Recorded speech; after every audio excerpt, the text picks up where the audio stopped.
시청자 여러분 안녕하십니까? 팩트만을 보도하는 뉴스룸 앵커 유나입니다. 오늘 오후 2시 국회의원회관 제2소회의실에서 장동혁 국민의힘 최고위원이 주최하는 형법 제98조 개정안에 대한 토론회가 열렸습니다. 이번 토론회는 간첩죄 처벌법 강화를 주제로 진행되었습니다. 토론회에서는 대한민국의 현행 형법 제98조가 간첩을 간첩죄로 처벌하지 못하는 문제점과 합리적인 개정 방안에 대해 논의되었습니다. 박광민 한국안보형사법학회 회장이 좌장을 맡았으며 김재현 우산대학교 경찰행정학과 교수가 발제를 맡았습니다. 토론회는 이웅희 법무부 공공형사과 검사가 맡았고 윤혜성 한국형사 법무정책연구원 선임연구위원이 맡았으며 유창준 전 국가정보원 국가안보국 국장이 맡았습니다. 이날 행사에는 국민의힘 한동훈 대표와 추경호 원내대표, 김상원 정책위 의장을 비롯한 국민의힘 의원들이 축사를 통해 개정안의 필요성을 강조했습니다. 현행 형법 제98조는 적국을 위하여 간첩하거나 적국의 간첩을 방조한 자를 사형무기 또는 7년 이상의 징역에 처하도록 규정하고 있습니다. 사상의 기밀을 적국에 누설하는 것은 동일한 처벌을 받습니다. 이에 앞서 다른 의원이 발의한 내용은 아래 기사에 있습니다. 풀 영상으로 제작하였습니다. 영상 연결합니다. 끝까지 시청해 주시기 바랍니다. KBS-TV 유나입니다. 모두 단상의 길을 향해 주시기 바랍니다. 이에 대하여 경례 모두 자리에 앉아주시기 바랍니다. 다음은 참석해 주신 네 분 여러분들을 소개하는 순서가 있겠습니다. 한 분 한 분 소개드릴 때마다 큰 박수로 환영해 주시기 바랍니다. 한동훈 국민의힘 당대표님께서 서서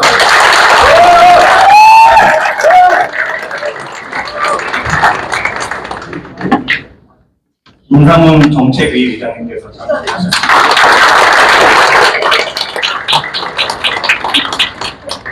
김기현 의원님께서 참석하셨습니다. 한기호 의원님 참석했습니다. 고경태 의원님 참석했습니다. 송석준 의원님 참석했습니다. 박정아 의원님 자리에 계셨습니다. 박규태 의원님 함께 이금원 의원님 자리에 계셨습니다. 한지아 의원님 함께 계셨습니다. 조용진 의원님 자리에 계셨습니다. 지금 말씀드린 순간 추경호 원내대표님께서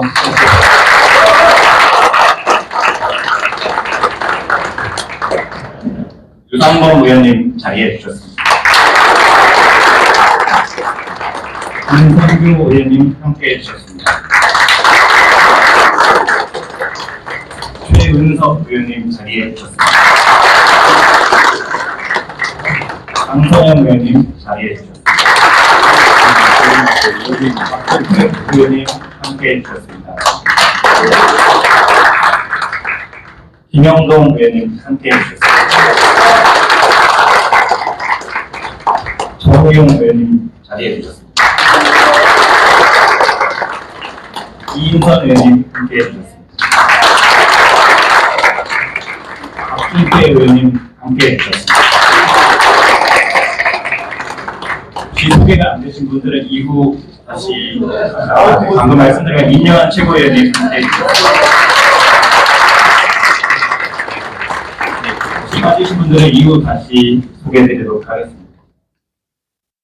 허락된 시간이 한정돼 있어서 일일이 소개해드리지 못하는 점 대단히 송구스럽게 생각합니다. 양해 부탁드리고요.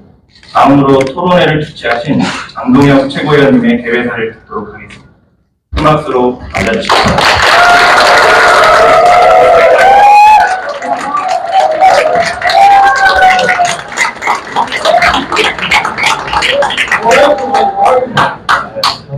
우리 도민이 준비해 주셨나요? 안 했죠? 했어요? 그냥 다시 한번 불러봤습니다. 우선 토론회 개최하게 돼서 죄송합니다. 그리고 바쁘신 중에도 우리 한동훈 당대표님, 추경호 원내대표님, 김남훈 정책위원님께서 많은 위원님들 와주셨습니다. 감사드리겠습니다. 그리고 오늘 발제와 토론을 맡아주신 모든 분들께도 감사드리겠습니다. 한국 98조 개정을 해서 21대도 노력을 했었는데 결국은 법사의 일소의 문턱을 넘지 못했습니다. 최근에 있었던 사건을 계기로 다시 국민들의 관심이 높아졌습니다. 이번에는 꼭 통과됐으면 좋겠습니다. 조속한 시일 내에 통과될 수 있도록 노력하겠습니다. 이번 토론회가 헌법 98조 개정을 위한 뜻깊은 자리가 되기를 빌겠습니다. 감사합니다.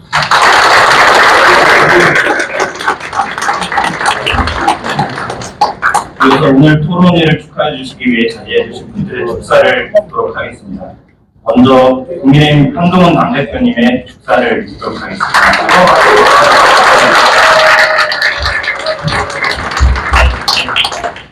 안녕하십니까? 안녕하십니까?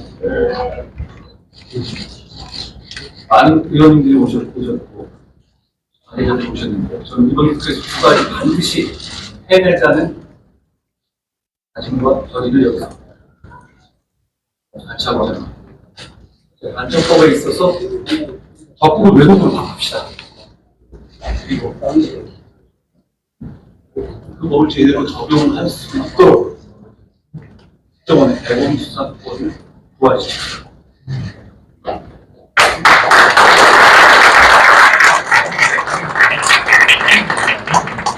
국민의 민생을 가장 중요시하는 경사입니다.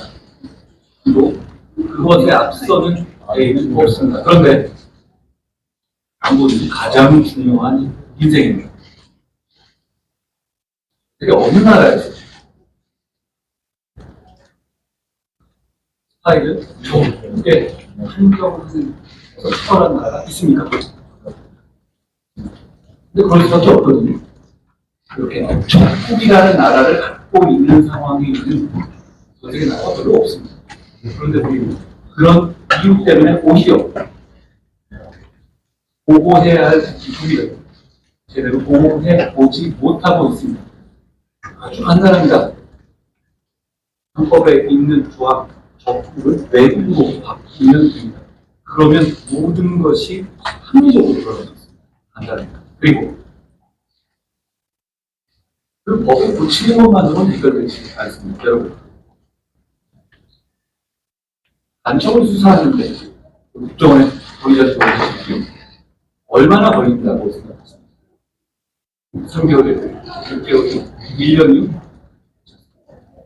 최근에 있었던 여러 가지 중요 간첩 사건을 최소 5년에서 6년, 7년, 8년, 10년까지 지속적인 집중 수사를 통해서 밝혀진 것들입니다. 여러분 아시다시피 저는 수사를 담당하는 직업을 오랫동안 해온 사람입니다. 나름대로 그 수사를 해내는 일을 잘해왔다고 생각하는 사람입니다. 그런데 저는 그런 수사를 할 수가 없습니다. 그런 수사는 검찰이나 경찰이 할 수 있는 영역이 아니기 때문입니다. 왜냐하면 그건 첩보나 정보의 영역이지 사건의 영역과는 좀 차이가 있거든요. 8년, 9년, 10년이 되는 수사를 검사가, 경찰이 제대로 해낼 수가 있는 구조입니다. 생각해 보십시오. 인사이동이 있습니다. 지역별로 달라지고, 그리고 보고 체계가 대단히 투명하고 절차적 정의를 위해서 만들어져 있는 조직이 바로 경찰입니다. 그런데 보안 생명이고 오랫동안 집중적인 리소스의 투입이 생명인 대공수사를 경찰과 검찰이 해낼 수 없습니다. 국정원의 대공수사권 페이지는 대공수사권을 경찰로 이관했다는 의미가 아닙니다. 그건 대공수사를 포기하겠다는 선언과 다르지 않습니다. 간첩죄를 현실에 맞게 바꾸고 그 법을 적용해서 우리 민생과 국익을 지킬 수 있도록 국정원의 대공수사권을 이번 국회에서 저희가 힘을 모아서 여러분의 힘을 모아서 국민의 영광을 모아서 반드시 부활시키겠다는 약속을 여기 모든 분과 함께 하고 싶습니다. 고맙습니다.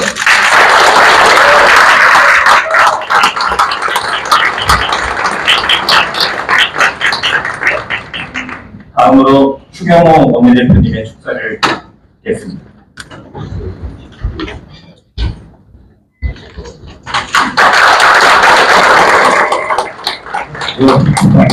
대한민국 간첩 잡는데 지금 법이 문제가 많습니다. 이대로 되겠습니까? 이대로 안 괜찮죠? 이대로 괜찮습니까? 안 괜찮기 때문에 우리의 최고위원 장동혁 의원께서 이렇게 오늘 중요한 토론을 개최하였습니다. 정말 의미 있는 토론이고 정말 간첩 관련 문제가 심각한데 그의 해법은 장동혁 의원의 마음, 우리와 방금 우리 한동훈 대표께서 적시해준 그 두 가지 문제를 해결하면 큰 진전이 있을 것이다 그렇게 생각합니다. 여러분 동의하십니까?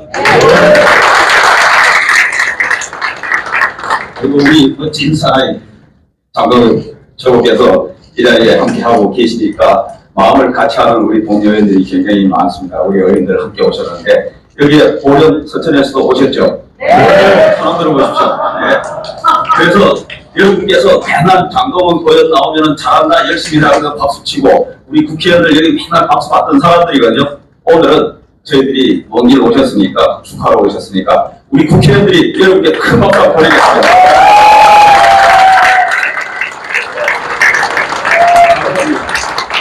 이렇게 오셔가지고 국회 한번 길을 좀 넣어주고 가시면은 여기 또 우리 국민의힘 의원들이 벌떡벌떡 더 열심히 국가를 위해서 우리 인생 지키기 위해서 더 열심히 할 겁니다.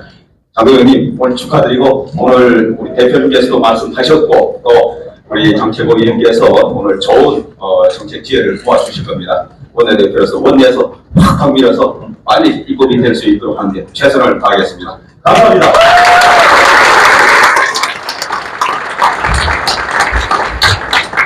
이어서 김상홍 정책위 의장님의 말씀을 듣도록 하겠습니다.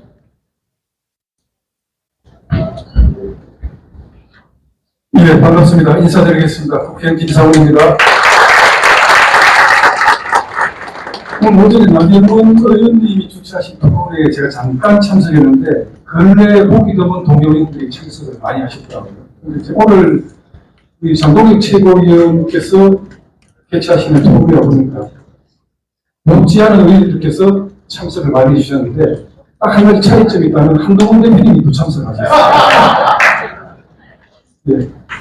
제가 어전에 우리 국군정보사령부의 공무원의 그 군사 기밀 유출 사건을 보고 정말 화가 많이 났습니다.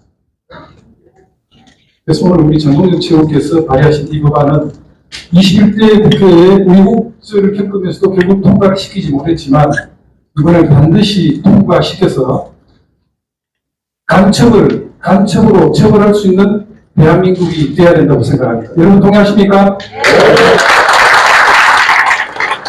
그 이유는 오늘 주경호 대표님뿐만 아니고 우리 함께 해주신 김기현 대표를 비롯해서 많은 동료들이 같이 힘을 보태겠습니다. 현법 제98조 반드시 통과시킵시다. 감사합니다.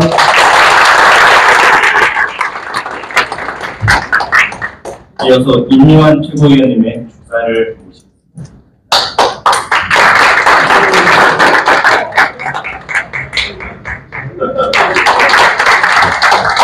축사하는 것까지는 없고요.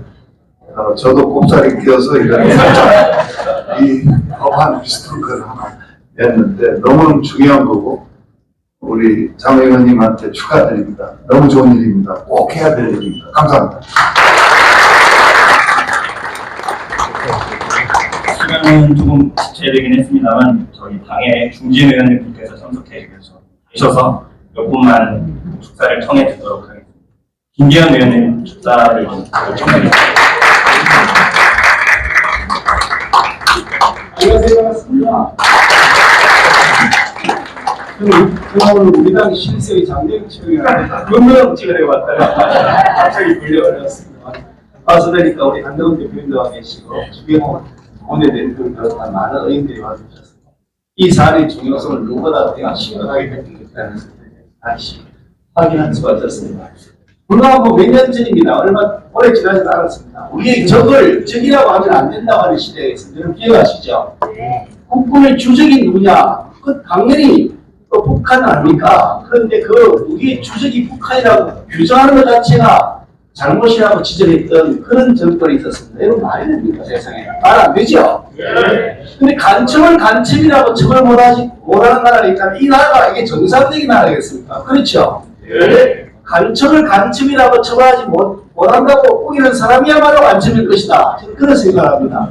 맞죠? 근데 그렇게 하려 그러면 이 법을 고쳐야 되니까 여러분 정말 힘을 좀 내주셔서 나라가 옳은 것은 옳다고 아닌 것은 아니라고 할 수 있는 그런 상식을 회복할 수 있는 나라가 되는 게 여러분 힘을 모아주셨으면 좋겠고 우리 장병 최고님 시킨 대로 열심히 잘 심부름하고 싸우라면 싸우고 때리면 때리고 돌게가라면 돌게하도록 하겠습니다. 고맙습니다. 이어서 김경태 의원님의 말씀을 청해 듣겠습니다.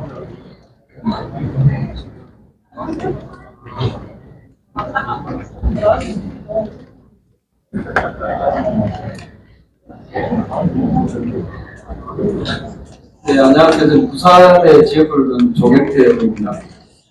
이 우리나라가 이름이 대한민국이잖아요. 대한민국. 여러분 뜻 아시죠? 대한민국은 굉장히 고귀한 정신이 민족의 혼이 담긴 이 국호입니다. 민국. 민국이라는 뜻이 뭡니까? 백성의 나라, 국민의 나라. 대한민국은 누구의 특정인의 나라가 아니고 우리 국민의 나라입니다. 전 세계에 민국으로 이렇게 호칭되는 나라는 우리나라가 유일합니다. 그래서 대한민국의 정체성을 얻고 이 대한민국의 우리 국민들의 정신을 혼돈스럽게 하는 자들, 이적 행위를 하는 자들, 간첩 행위를 하는 자들은 엄벌을 해야 된다고 저는 생각합니다. 그래서 저는 매우 시적절한 그런 입법 정책 토론회를 진심으로 축하드리고 특히 한동훈 대표님께서 논리 정확하게 좋은데 다 말씀을 주셨습니다. 우리 당에서는 이 법을 저는 당론으로 정해서라도 이 법을 밀어붙여야 된다고 생각합니다. 어떻게 수경원 의원님이 오늘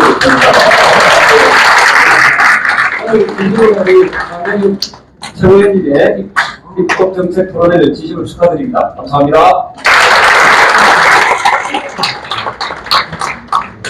마지막으로 한기호 의원님 한 번만 더 드리도록 하겠습니다.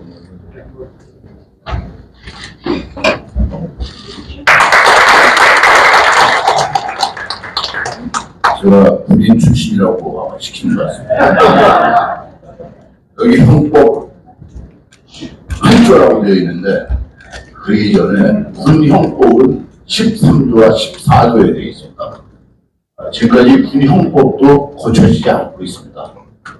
오랫동안 지금까지 이 형법이 고쳐지고 않는 이유가 오늘도 의원님 말씀하셨지만 이 법을 고치지 못하는 자가 못하게 하는 자가 간첩과 동조하는 자입니다. 그래서 국민 여러분 누가 이 법을 고치는데 방해하는지 잘 봐주시기 바랍니다. 감사합니다. 네, 좋은 말씀 감사합니다. 시간 관계상 더 많은 분들의 말씀을 요청드리지 못하는 점 양해 부탁드리겠습니다. 이상으로 모든 인사를 마치고 주요 참석자분들과 함께 기념 촬영을 하는 시간을 갖도록 하겠습니다. 무대로 나와서 자리해 주시기 바랍니다.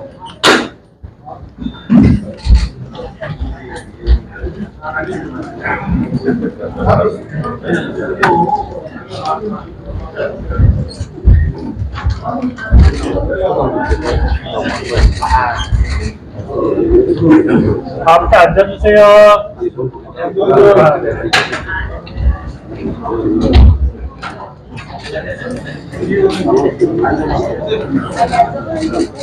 처음에 그냥 한번 찍으시고요. 그 다음에는 형법 개정을 위해 힘을 모은다는 의미로 파이팅을 한번 하도록 하겠습니다. 자, 형법 개정 파이팅! 다시 한번 하겠습니다. 여러분 파이팅! 주요 파이팅! 우리 모두 파이팅! 뒤에 영상도 한 번만 찍을게요. 영상 한 번만 더 찍을게요. 앞에 앉아주세요. 카메라 내려주세요. 앞에 찍으신 분들 나와서 앉아주세요.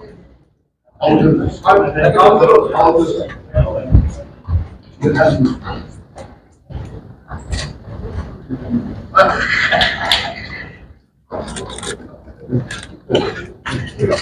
한 번 더 파이팅 하겠습니다. 손을 적극적으로 내밀어 주십시오. 정법 개정 파이팅! 오염 서천 파이팅!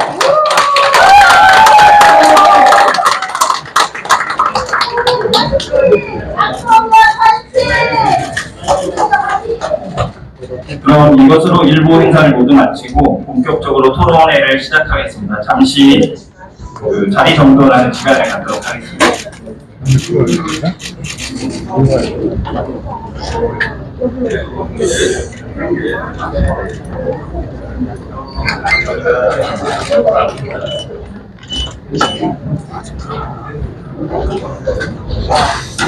맨맨이 철판을 썰어서 저렇게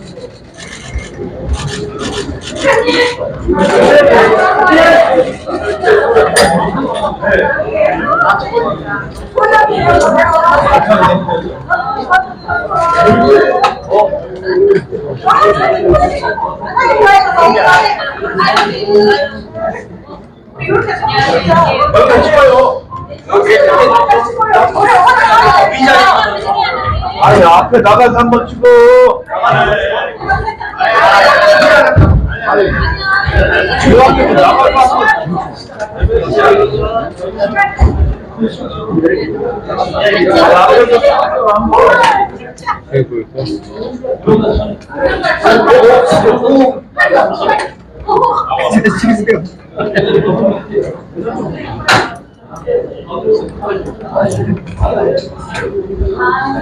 감으로 남기는 일 있어?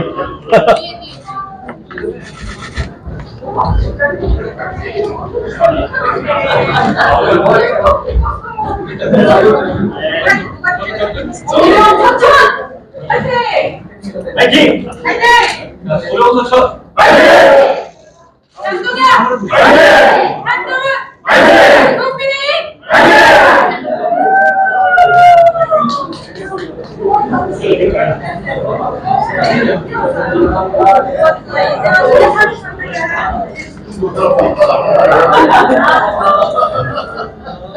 차례 정말 한번 해야죠. 나도 좋아요. 차례 정말 해야지. 아니 나와서 해야지. 예?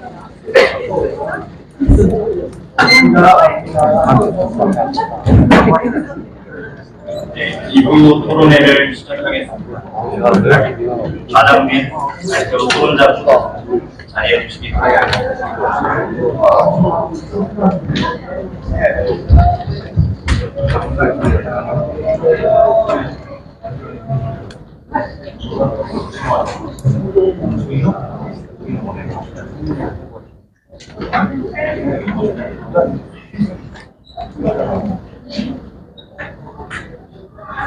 예, 일부 토론회는 좌장이신 한국안보형사법 학회 박광민 회장님께서 주제로 진행하도록 하겠습니다. 안녕하세요. 반갑습니다.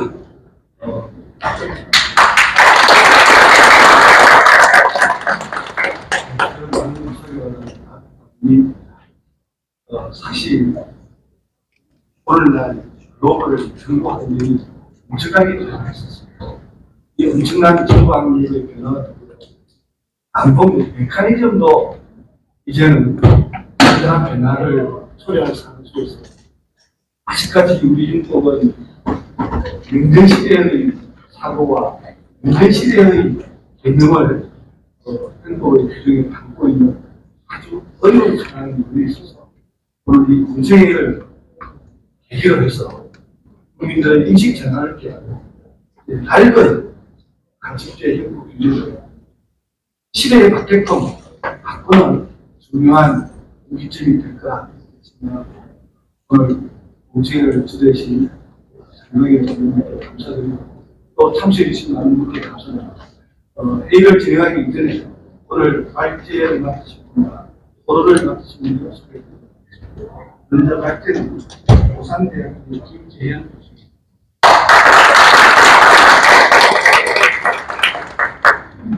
토론은 업무 공동조사 사랑으로 생각하시는 이국민 윤혜성 한국 연사단체 법무부 쓰레기 유창준 전 국가정보 국가안보 국자정보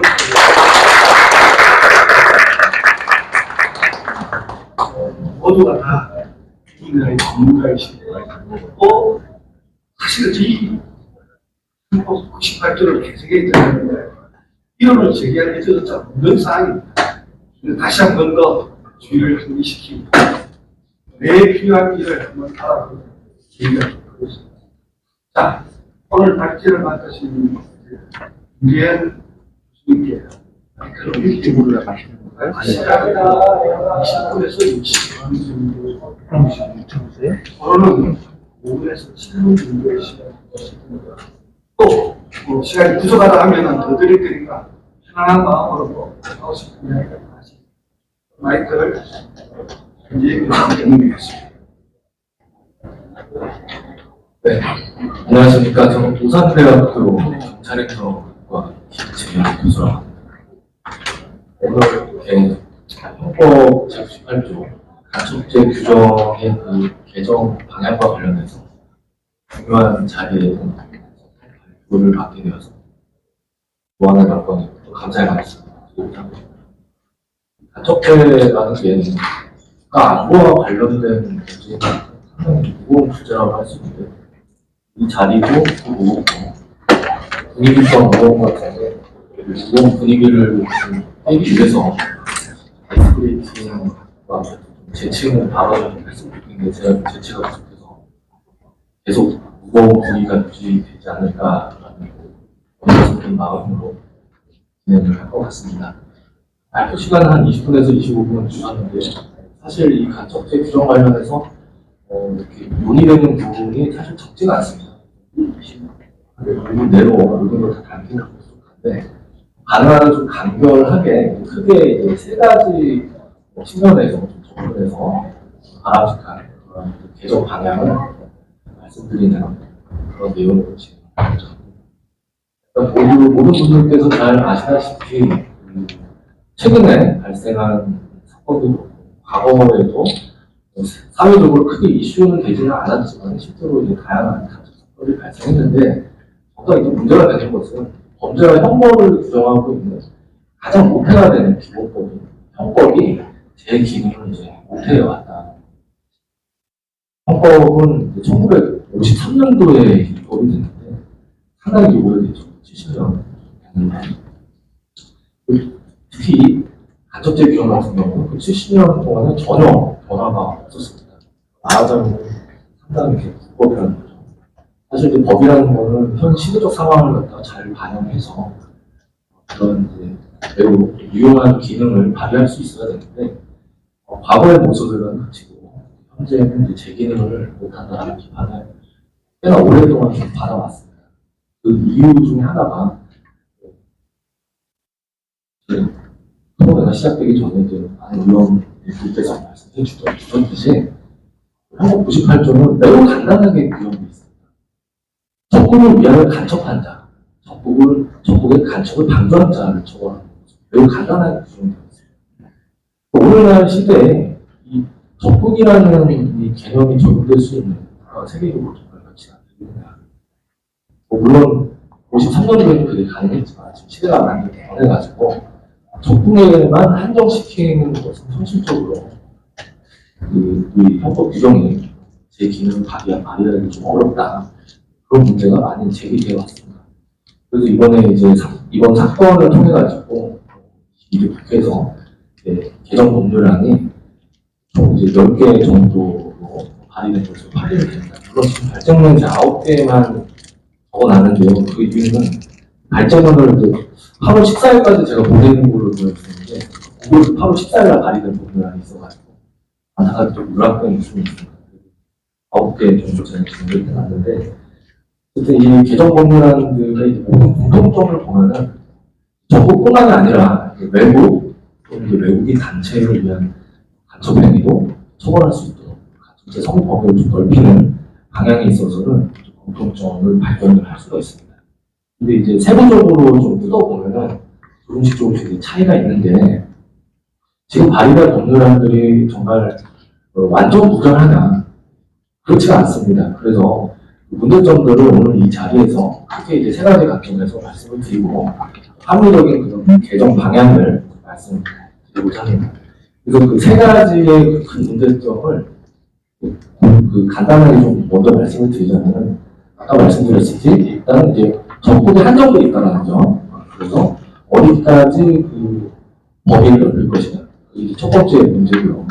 그다음에 두 번째로는 이제 국가 기밀의 개념입니다. 간첩이라는 게 국가 기밀을 수집하고 유출하고 이러한 행위이기 때문에 국가 기밀과 관련된 부분이 여기에 대해서 좀 더 우리는 살펴볼 필요가 있고, 그다음에 마지막으로는 간첩 행위를 이제 어떻게 이해를 할 것인가 이 부분 이렇게 세 가지 관점에서 진행하도록 하겠습니다.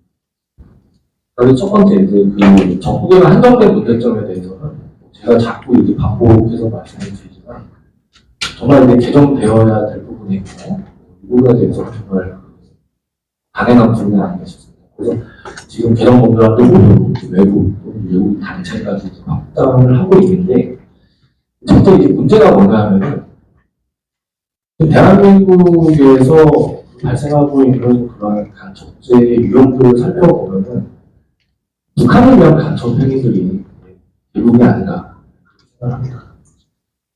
근데 현행법으로 일단 적국을 위하여 간첩한 자를 처벌한다고 규정되어 있는데 이게 북한을 위한 간첩 행위를 한 자를 처벌할 수가 있을까요? 이런 질문을 했을 때 여러분도 어떻게 생각하시는지 일반 국민들은 당연히 처벌할 수 있지 않겠냐 그렇게 생각을 하실 텐데 우리 대한민국 헌법은 대한민국의 영토를 어떻게 규정을 하고 있습니까? 한반도로 규정을 하고 있습니다. 북한은 어디에 있죠? 한반도에 있습니다. 북한은 그러면은 나라인가요? 국가인가요? 대한민국입니다. 북한 주민, 대한민국 국민입니다. 대한민국 영토 안에 있는 그냥 대한민국 국민들 단체입니다. 북한 여건은 무엇이냐? 헌법재판소나 대법원은 북한을 반국가 단체로 이해를 하고 있습니다. 국가로 인정을 하지 않습니다. 국가가 아니기 때문에 적국에 해당할 수도 없고 외국 또는 외국인 단체를 설립한다고 하더라도 지금 발의된 이 개정 법률안에 의하면 북한을 위한 간첩 행위는 결코 처벌을 할 수가 없습니다. 다시 말해서 북한은 국가가 아니기 때문에 정국도 아니고 외국도 아니고 외국인 단체는 외국이 아닙니다. 북한 주민들. 그렇기 때문에 외국인 단체를 추가한다고 하더라도 합리적으로 개정된 그런 내용이다. 그렇게 말씀드리기가 좀 어렵습니다. 그리고 이 테러도 전 세계적으로 많이 문제가 되고 있죠. 그래서 일정한 그러한 대한민국도 이 테러로부터 완전히 자유로운 나라다 단정할 수 없기 때문에 외국인 단체뿐만이 아니라 반국가 단체라는 표지도 추가를 해서 정작 이제 우리의 헌법을 아주 유용하게 다시 되살리기 위해서는 반국가 단체까지 추가하는 방향으로 그렇게 개정을 하는 것이 합리적이다. 이 말씀을 드리고자 합니다. 그다음에 이제 두 번째로는 이제 국가 기밀의 개념인데요. 사실 이제 국가 기밀이라는 게 이제 간첩행위가 국가 기밀을 수집하고 찾아내고 그래서 뭐 유출도 하고 이런 행위들을 우리는 이제 간첩이라고 이해를 하고 있습니다. 그럼 이제 국가 기밀을 어떻게 이해할 것인가 문제인데 이 논의에 대해서는 수십 년 동안 논의가 됐습니다. 다행스럽게 지금 대법원과 헌법재판소는 국가 기밀의 개념을 명확한 법리를 제공해서 지금 이제 고착되어 있는 상태이기 때문에 논란의 여지는 이제 크게 식었다고 할 수도 있지만 현재 이제 발의된 법률안들 중에 국가기밀의 개념을 명문화시킨 개정 법률안들을 찾아볼 수가 있습니다. 근데 이 개정안 중에서 또 어떠한 문제점이 있냐?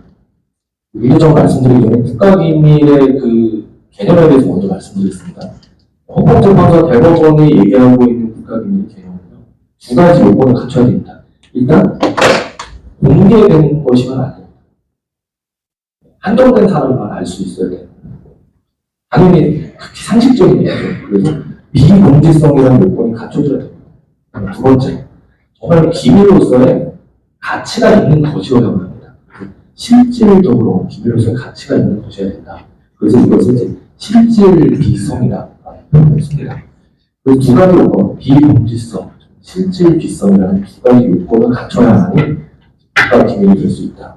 그렇게 헌법재판소와 대법원이 요건을 제시를 해주고 있고, 이 부분에 대해서는 학계에서도 크게 대립되는 그런 학설이 주장을 되고 있지는 않습니다. 그런데 이제 이번에 개정된 이 개정법률안들 중에 보면 국가기밀의 개념을 명문화시킨 법률안들이 눈에 좀 띄고 있는데요. 문제는 뭐냐면은 국가기밀이라 함은 개정법률안 내용을 보시면요. 국가기밀의 실질비성, 기밀에서 실질적인 가치도 있어야 된다는 내용도 들어가 있고, 그 다음에 공개된 것이 아니다. 그리고 비공지성이라는 요건도 들어가 있습니다. 개정안도. 근데 거기 플러스 뭐가 더 있냐? 국가 기밀로 지정 분류되어 있어야 된다라는 내용이 들어가 있는 거예요. 쉽게 말하자면은 뭐 1급 비밀, 2급 비밀 그렇게 기밀로 분류가 되어 있는 사항만 국가 기밀을 보겠다. 그렇게 이제 개정 법률안에 발의된 것들을 좀 찾아볼 수가 있고요.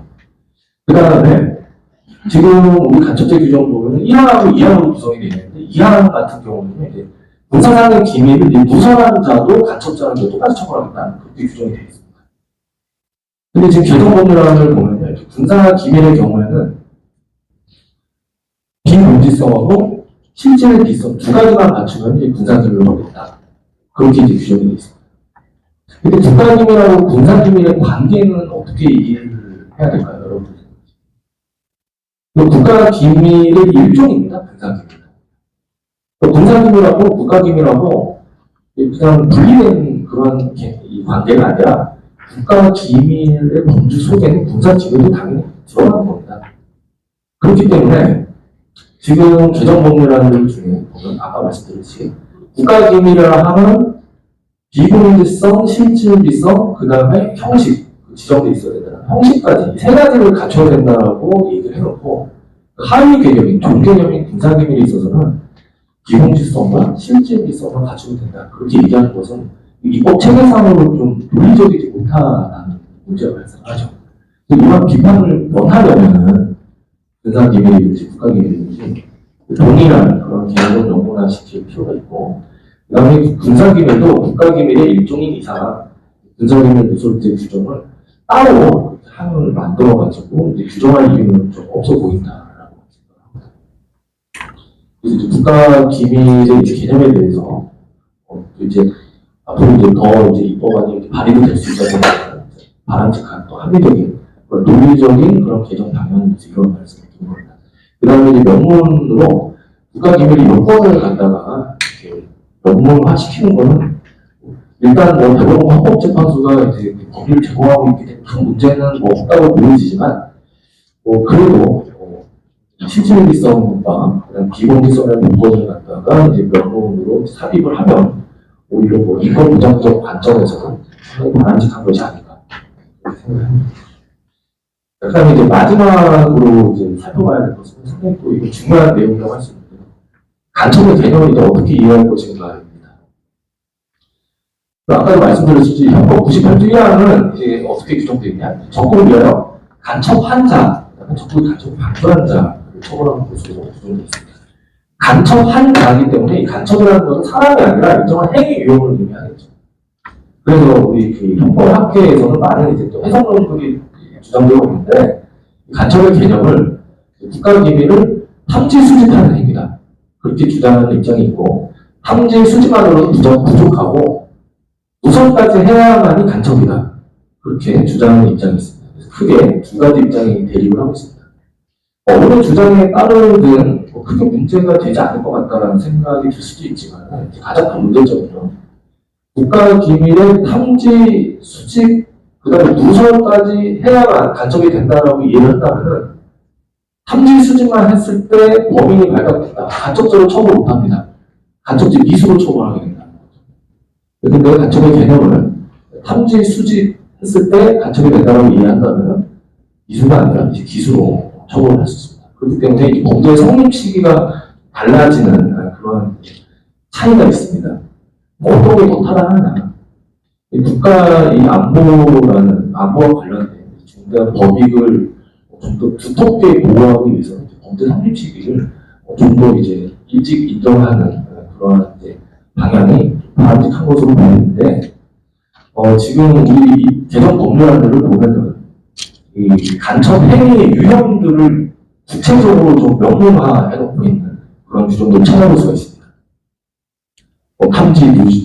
탐지 수집, 누설, 중계, 알선, 이러한 내용들이 담겨있는 것들을 찾아보실 수가 있습니다. 발제문을 보면요.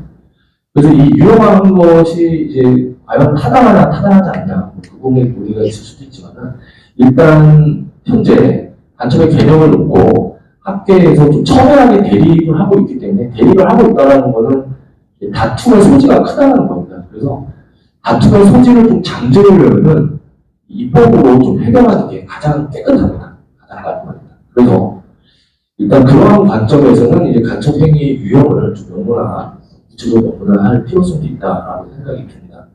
그런데 제가 아까 말씀드렸듯이 이제 국가기밀의 탐지 수집만으로 간첩죄를 인정할 수 있다라고 만약에 규정을 해본다면 어떤 문제가 발생하느냐? 직무 관련해서 본인이 국가기밀을 지득하게 되는 경우도 있습니다. 촉구를 위해서 본인이 적극적으로 국가기밀을 수집한 것은 아니고 직무 관련해서 일을 하다 보니까 우연히 지득하게 되거나 본인이 이제 맡은 일들이 그와 관련되다 보니까 국가기밀을 수집하는 경우가 발생할 수도 있다는 거죠. 그렇게 지득한 국가기밀을 추후 나중에 적을 위한다는 이적 의사가 생겨서 누설하는 경우에는 그럼 어떻게 취급을 해야 될 것인가? 그래서 국가기밀을 적군을 위하여 국가기밀을 탐지 수집한 자를 간첩으로 처벌하겠다라고만 한정을 한다면 추후 나중에 이적 의사가 생겨서 누설한 부분에 대해서는 우리 간첩죄로 처벌을 할 수가 없기 때문에 이 개정 법률안에서 그 간첩의 개념을 구체적으로 유형화한 것처럼 탐지, 수집, 그다음에 누설, 중계, 알선 이러한 내용을 삽입하는 것은 상당히 좀 바람직하다 그렇게 이해를 합니다. 그래서 이제 크게 이제 세 가지 부분으로 이제 구성을 해서 합리적인 개정 방향을 이제 제시를 제가 했고요. 발제문에 담겨져 있지는 않지만 제가 간단하게 두 가지 정도만 좀 첨언을 하자면 네 번째가 되겠죠. 국가기밀이라는 것은 상당히 그 관리하고 감독해야 되는 사람의 고도의 주의 의무가 따르게 될 겁니다. 이러한 주의를 좀 결해서 소홀히 해서 누설이 되는 경우는 그러면 어떻게 해야 되느냐. 과실인 거죠. 간접적 과실형 처벌 기준은 없습니다. 고도의 주의 의무가 요구된 그런 사안임에도 불구하고 이 주의를 소홀히 하여 외국에, 정부에, 안과단체, 누설이 되버린다.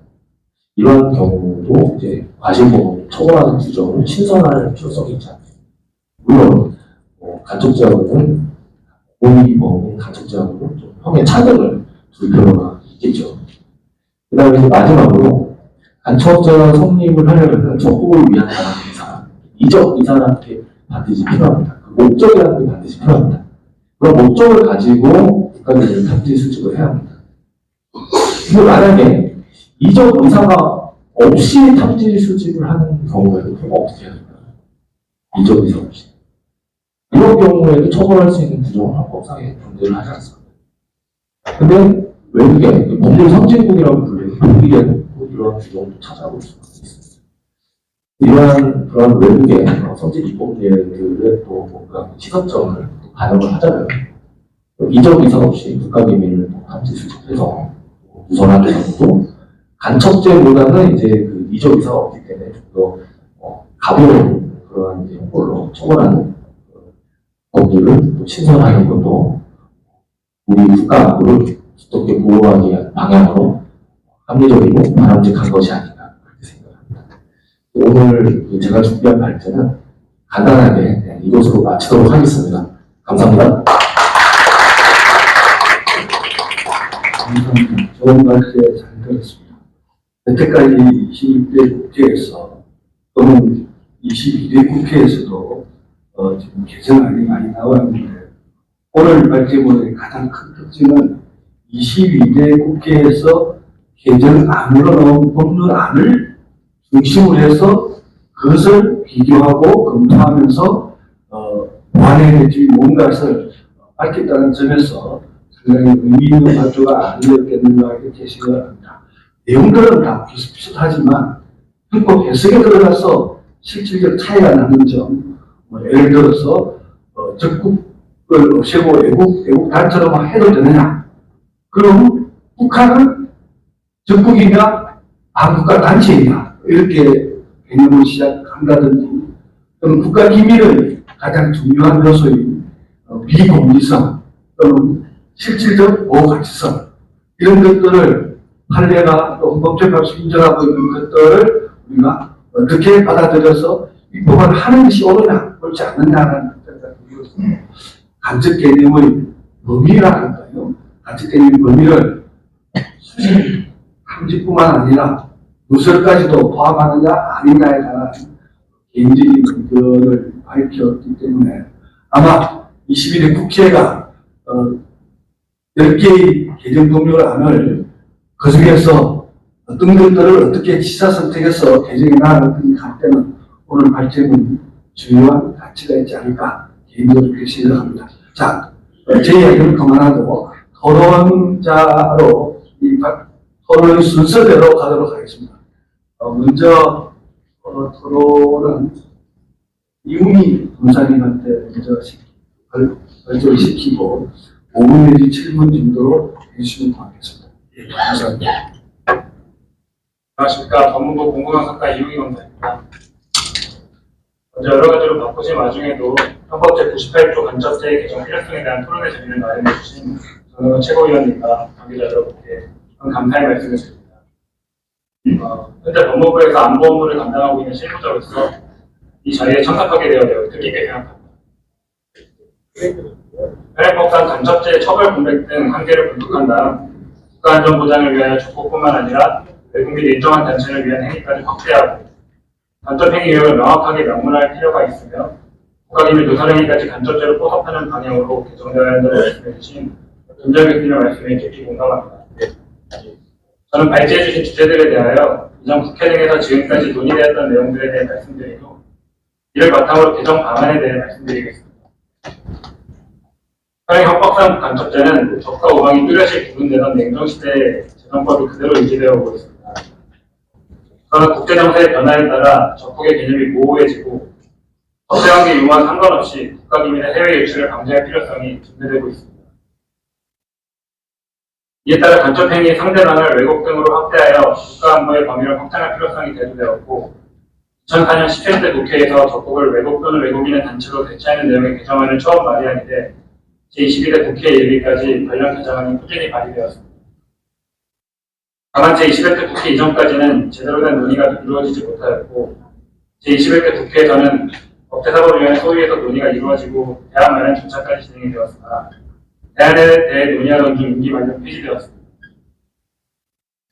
이전 논의 당시 법무부는 국가안보에 공백이 없도록 대한민국에 적대하지 않는 왜곡 등에 대해서도 형사법적 규제가 필요하다는 입법 취지에 공감하면서 적국의 간접행위와는 법정형에 차등을 줄 필요가 있다는 의견을 제시하였습니다. 간접제의 상대방에 대하여 적국뿐만 아니라 외국 및 이에 준하는 단체까지 확대할 필요가 있다는 점에 대해서는 많은 분들이 공감하고 있고 현재까지 발의된 개정안의 대부분이 내용이 유사합니다. 다만 반국가 단체까지 포함해야 된다는 의견과 관련하여 북한을 포함한 반국가 단체를 위한 간접행위는 현재 국가보안법으로 처벌이 가능하고 실무도 국가보안법으로 의율하고 있습니다.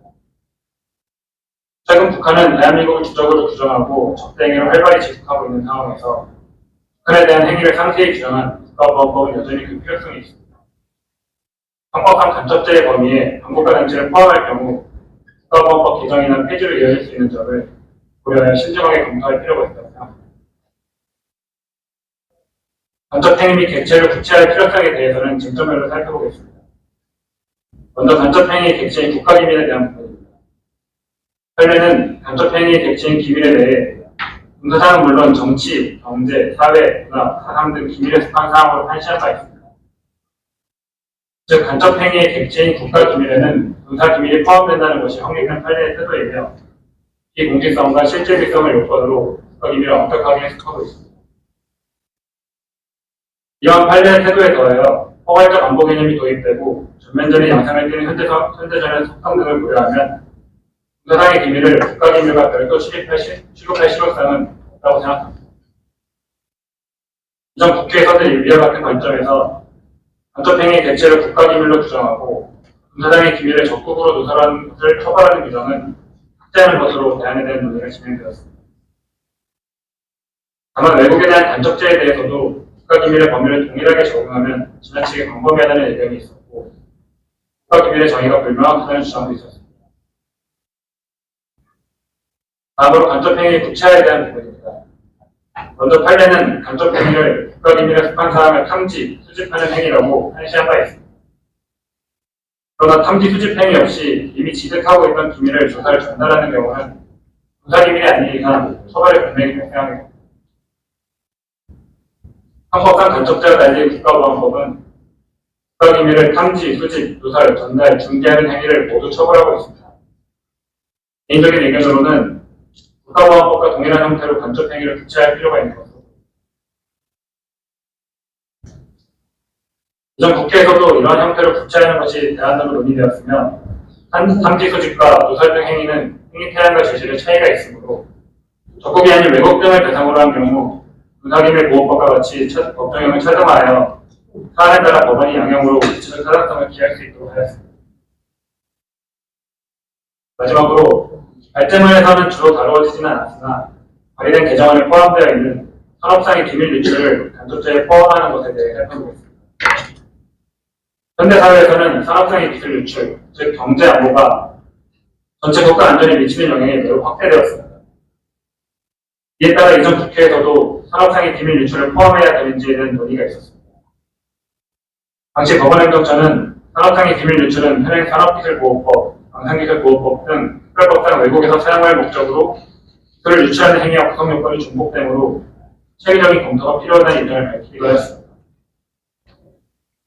산업기술보호법상 국가핵심 기술을 외국에서 사용할 목적으로 부정 취득하거나 유출한 경우 징역 3년 이상 및 벌금 15억 원 이하로 처벌하고 있고 방산기술보호법상 방위산업기술을 외국에서 사용할 목적으로 부정 취득한 경우 징역 20년 이하로 처벌하고 있습니다.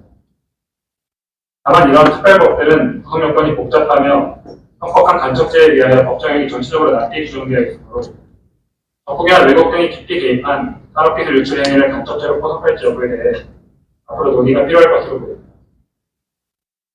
미국에서는 산업 스파이 활동이 국가안보 문제로 이슈가 되자 1996년 10월 경제간첩법이 제정된 점을 참고할 필요가 있다고 생각합니다. 현행 간첩죄 규정은 제정 이후 지금까지 한 번도 개정되지 않은 상태로 안보 공백이 존재하며 국제사회 상호주의 관점에서도 부합하지 않는 측면이 있습니다. 최근 블랙리온 명단 유출 사건과 같은 범행을 간첩죄로 처벌하지 못한다면 국가안보에 중대한 위협을 가져오는 행위가 계속하여 발생할 가능성이 높습니다. 그리고 최근 스미테리 사건에서 보듯이 우방국과의 관계에서도 예상하지 못한 상황이 발생할 수 있습니다. 이러한 상황을 방지할 수 있도록 간첩죄 개정 논의를 지속하여 제22대 국회에서는 결실을 맺을 수 있기를 바라며 법무부에서도 적극적으로 지원을 계속해 나가겠습니다. 경청해 주셔서 감사합니다. 잘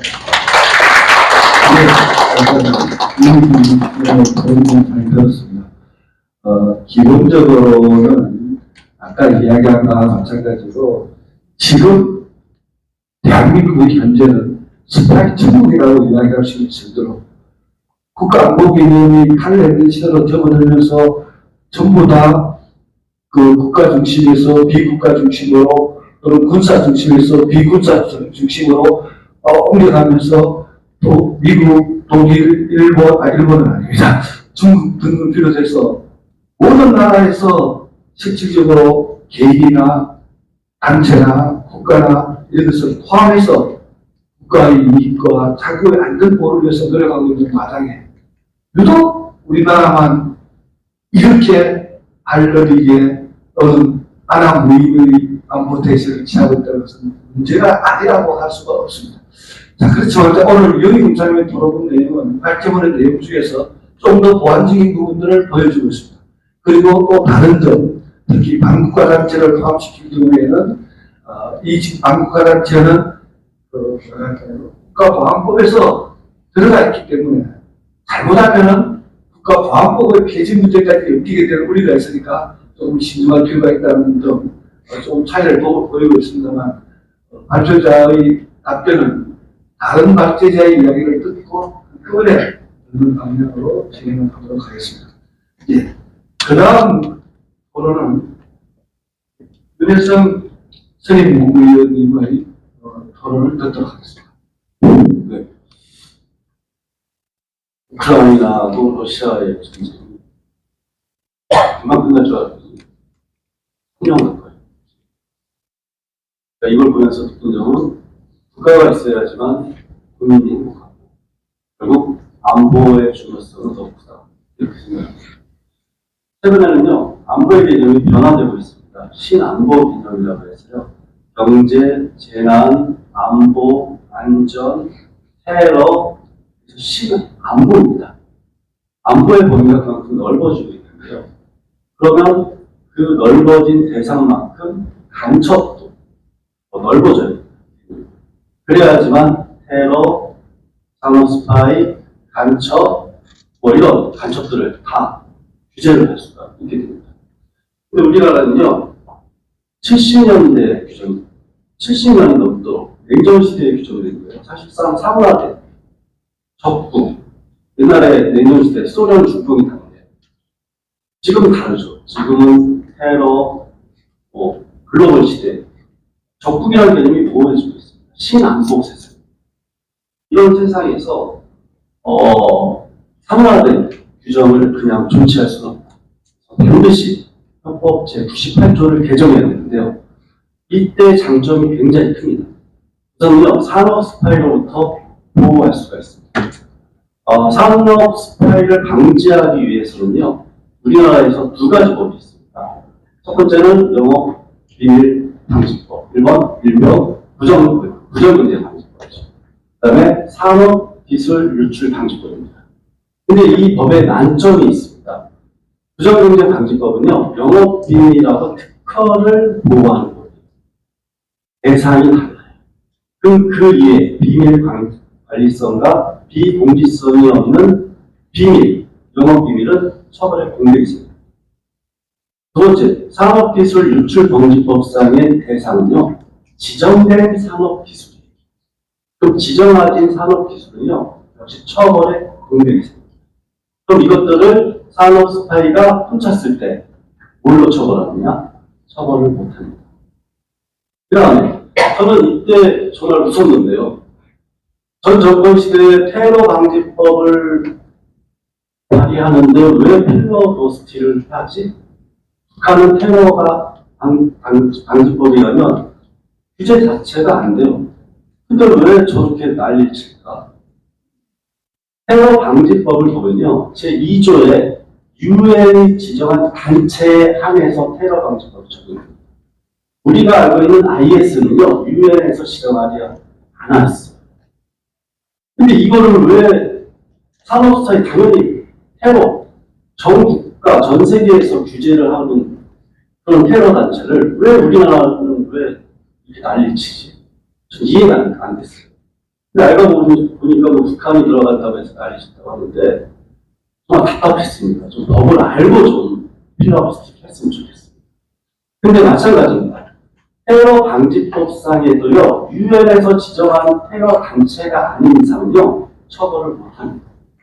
그럼 IS가 우리나라에서 테러하면요, 처벌의 문제가 있습니다. 그리고 말 그대로, 저희 제목이 아주 마음에 드는데요. 간첩을 간첩죄로 처벌하지 못한다. 북한의 간첩이 우리나라에서 엄청나게 활동하고 있는 것을 알고 있는데, 잡아도 처벌을 못하고 있어요. 헌법으로. 이게 무슨 아이러니한 상황인지 저는 도대체 이해가 안 되는데, 물론 국가보안법에서는 처벌이 됩니다. 근데요, 아까도 얘기했죠. 산업기술유출방지법, 부정경쟁방지법, 군사기밀보호법, 테러방지법 있어요. 근데 그 이외에 포함되지 않는 것들은요, 처벌을 못해요. 근데 98조가 개정을 하면요, 그 외의 것들을 다 처벌할 수가 있는 아주 강력한, 아주 종합 세트적인 신안보에 맞는 그런 법이 되는 거예요. 탄생이 되는 겁니다. 그래서 이 규정을요, 잘 다듬어야 돼요. 아까 우리 검사님께서 국가보안법이 없어지는 거 아니냐? 아닙니다. 이 국가보안법 없애면 큰일 나죠. 우리 형법상에도요, 상해죄, 폭행죄가 있어요. 근데 그것을 더 가중하기 위한 특처법이 있거든요. 마찬가지입니다. 형법 98조를 만들어 놓으면요, 간첩죄, 일반 간첩죄를 처벌하지만 북한을 같은 경우에는 국가보안법에 의해서 더 가중 처벌할 수 있는 거고요. 산업 스파이 같은 경우에도 일반 형법으로 처벌하지만 더 중한 범죄, 더 죄질이 나쁜 범죄는 산업 스파이법 처벌이 가능한 겁니다. 테러도 마찬가지입니다. 이렇게 정합성을 유지해서 법을 다듬으면 되는 겁니다. 그래서 저는요, 국가보안법을 폐지론자가 아니고요, 존치를 해야 됩니다. 다 존치를 해야 돼요. 다만 우리 형법 98조를요, 적국이라는 개념은 아예 의미가 없습니다. 외국 또는 명확성의 원칙에 따라서 반국가 단체라는 것을 꼭 넣었으면 좋겠고요. 거기에 따라서 등 외부 단체라고 해서 외부 단체라고 하면요, 테러 단체도 포함을 할 수가 있습니다. 그러면 테러 방지법의 허점도 이 법에 의해서 법의 분배, 처벌의 분배를 막을 수가 있습니다. 그래서 저는 98조 반드시 개정해야 되고요. 다만 신안보에 맞는 그런 법 개정이 이루어질 필요가 있다고 생각이 들고요. 더불어서 이 법이 이렇게 돼야지만 아까 우리 대표님께서 말한 국정원의 대공 수사권도 하려고 생각합니다. 마지막으로 부탁을 드리면요. 제가 오래간만에 국회에 왔습니다. 정말 국회 자주 와서 발표를 많이 했었는데 정말 오래간만에 왔거든요. 저희 최고위원님께서 저희 안보연구소와 함께 많이 활용해 주십시오. 저희 많이 도움이 될 겁니다. 마치도록 하겠습니다. 이래서 스님 의원님 발표가 잘 되었습니다. 기본적인 맥락에서는 않고 좀 더 강조하는 점들이 들어있다는 생각이 들어요. 토론문에 대한 발제자를 의견을 아까 이야기한 대로 모아서 하기로 하고 마지막으로 유창준 국가정보원 안보국장님의 토론을 듣도록 하겠습니다. 예, 반갑습니다. 유창준입니다.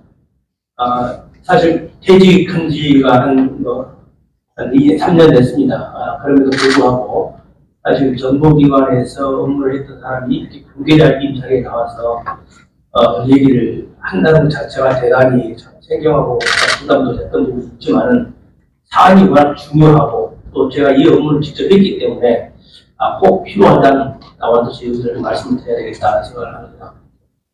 저는 뭐 작성을 많이 했는데 관계없이 제가 이렇게 편하게 말씀을 좀 드리겠습니다. 세계 모든 정보기관이 두 가지 기능을 합니다. 잘 아시겠습니다만 하나는 자기 나라에 필요한 정보를 해외로부터 가져오는 기능. 경우에 따라서는 뺏어올 수도 있고 훔쳐올 수도 있고 등 여러 가지 방법이 있겠죠. 두 번째는 국내에서 그런 활동을 하는 소위 말하는 스파이들을 차단하는 카운터 인텔리전스 방첩 기능을 담당을 합니다. 저는 국정원에서 국가방첩, 또 경제방첩, 방산방첩, 전략물자 보호 등 이런 업무를 제가 총괄하는 부서장을 지냈기 때문에 지금 간첩죄 98조가 북한의 간첩 또 처벌을 못하는 이런 말도 안 되는 상황에서 이 98조를 개정해야 된다는 데 적극적으로 동의하지만 또 한편으로 이 기회에 제가 말씀을 드리고 싶은 것은 과연 현재 우리나라에서 지금 어떤 간첩 행위 플러스 대한민국의 안보를 위해 하는 행위 이게 어떻게 진행이 되고 있느냐 이걸 좀 말씀을 드리고 싶습니다. 이걸 다 말씀드리면 대단히 문제가 되기 때문에 굉장히 순화해서 말씀드리겠습니다. 대한민국의 이 북한의 간첩뿐만 아니라 사실 각국에 있는 정보기관들이 많이 나와 있습니다. 여러분 잘 아시는 미국의 CIA를 비롯해서 독일의 BND, 프랑스의 DSMG라든지 심지어는 중국의 국가안전부라든지 일본의 내각조사실도 들어와 있습니다. 이런 사람들이 그러면 들어올 때 저희가 스파이입니다 또는 정보기관 요원입니다 이렇게 해서 들어와야 되는데 불행하게도 티오가 정해져 있습니다. 이건 상호지에 따라서 우리가 몇 명 나갈 테니까 그쪽도 몇 명 들어오십시오 이렇게 해서 정해진 상태에서 들어옵니다. 그러다 보니까 우리에 대해서 정보 수요가 많은 예를 들어서 중국 같은 나라, 러시아 같은 나라 이런 나라에서는 특정 국가를 언급한다면 좀 곤란합니다만 어쨌든 백세으로 나올 수가 없기 때문에 상사 주재원, 특파원 또는 해외 유학생, 심지어는 장사하는 사람 등등 해서 신분을 완전히 감추고 우리가 부르는 걸 흑색이라고 합니다. 그렇게 해서 들어와서 활동을 합니다. 국정원은 지금 들어와 있는 정보기관으로 의심되는 사람들이 누군지 이걸 전략 파악하는 게 목표이고 의무입니다.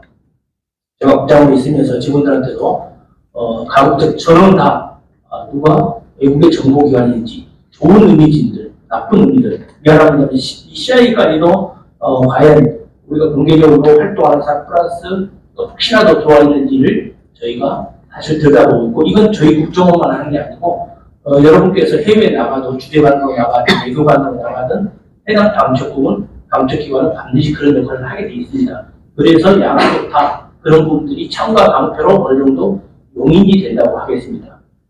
국정원에서 그런 업무를 했던 제 입장에서 과연 대한민국에서 북한의 간첩에 과연 뭐가 가장 지금 이 시기의 문제냐. 형사법의 기본인 헌법에 왜 98조에 간첩죄도 처벌을 못하고 있는데 지금 우리나라에서 그럼 우리가 대한민국의 존망을 뒤틀게 하는 그런 행위는 무엇인가 봤을 때 역시 북한의 간첩입니다. 그러나 우리가 아까 말씀하셨던 북한의 간첩하니까 옛날처럼 난수표해가지고 이렇게 톡톡톡톡 하는 그런 정도의 간첩들만 생각하는데 많이 진화했습니다. 그리고 우리가 방첩을 하면 지금도 아마 나이 드신 분들은 외국 방첩, 방공 방첩, 때리랬다 이런 얘기를 합니다. 60, 70년대 대한민국에 와서 소위 간첩 얘기를 할 수 있는 세력은 북한의 간첩밖에 없었습니다. 그렇기 때문에 그때는 북한의 간첩을 초점에 맞춰서 우리가 외국 방첩, 대공 방첩 이렇게 얘기를 했죠. 그런데 지금의 감찰 활동은 대단히 세분화됐습니다. 세 가지라고 할 수 있습니다. 저는 세 가지인데 첫째는 대한민국의 한반도의 지정학적 가치가 굉장히 높아졌습니다. 북한 핵미사일이라든지 여러 가지 안보적 수요가 굉장히 많기 때문에 외국에서 이것 외교관계를 통해서 정식적으로 우리가 입수하고 그 사람들이 한 경우도 있지만은 대한민국의 외교부 정책의 방향이라든지 세부 전략이라든지 구체적인 안보 현안에 대해서 어떻게 생각하는지 등등을 통해서 파악하려고 하는 고전적 의미의 전통적 정보 수집 간첩입니다. 이것은 북한도 있고 아까 말씀하신 것처럼 외국의 여러 가지 정보기관과 연계된 또 그 외국 정보기관의 어떤 뭐랄까 협조를 해주고 있는 내국인들 등등해서 그런 전통적 의미의 간첩이 첫 번째가 있고요. 두 번째는 각국의 정보기관 사람들이 와가지고 이제 정보 수집을 하지 않습니다. 가장 일반적으로 우리 국민들의 생각과 사고를 자국의 이익이 되는 방향으로 변모시키기 위한 여러 가지 영향력 공략을 하고 있습니다.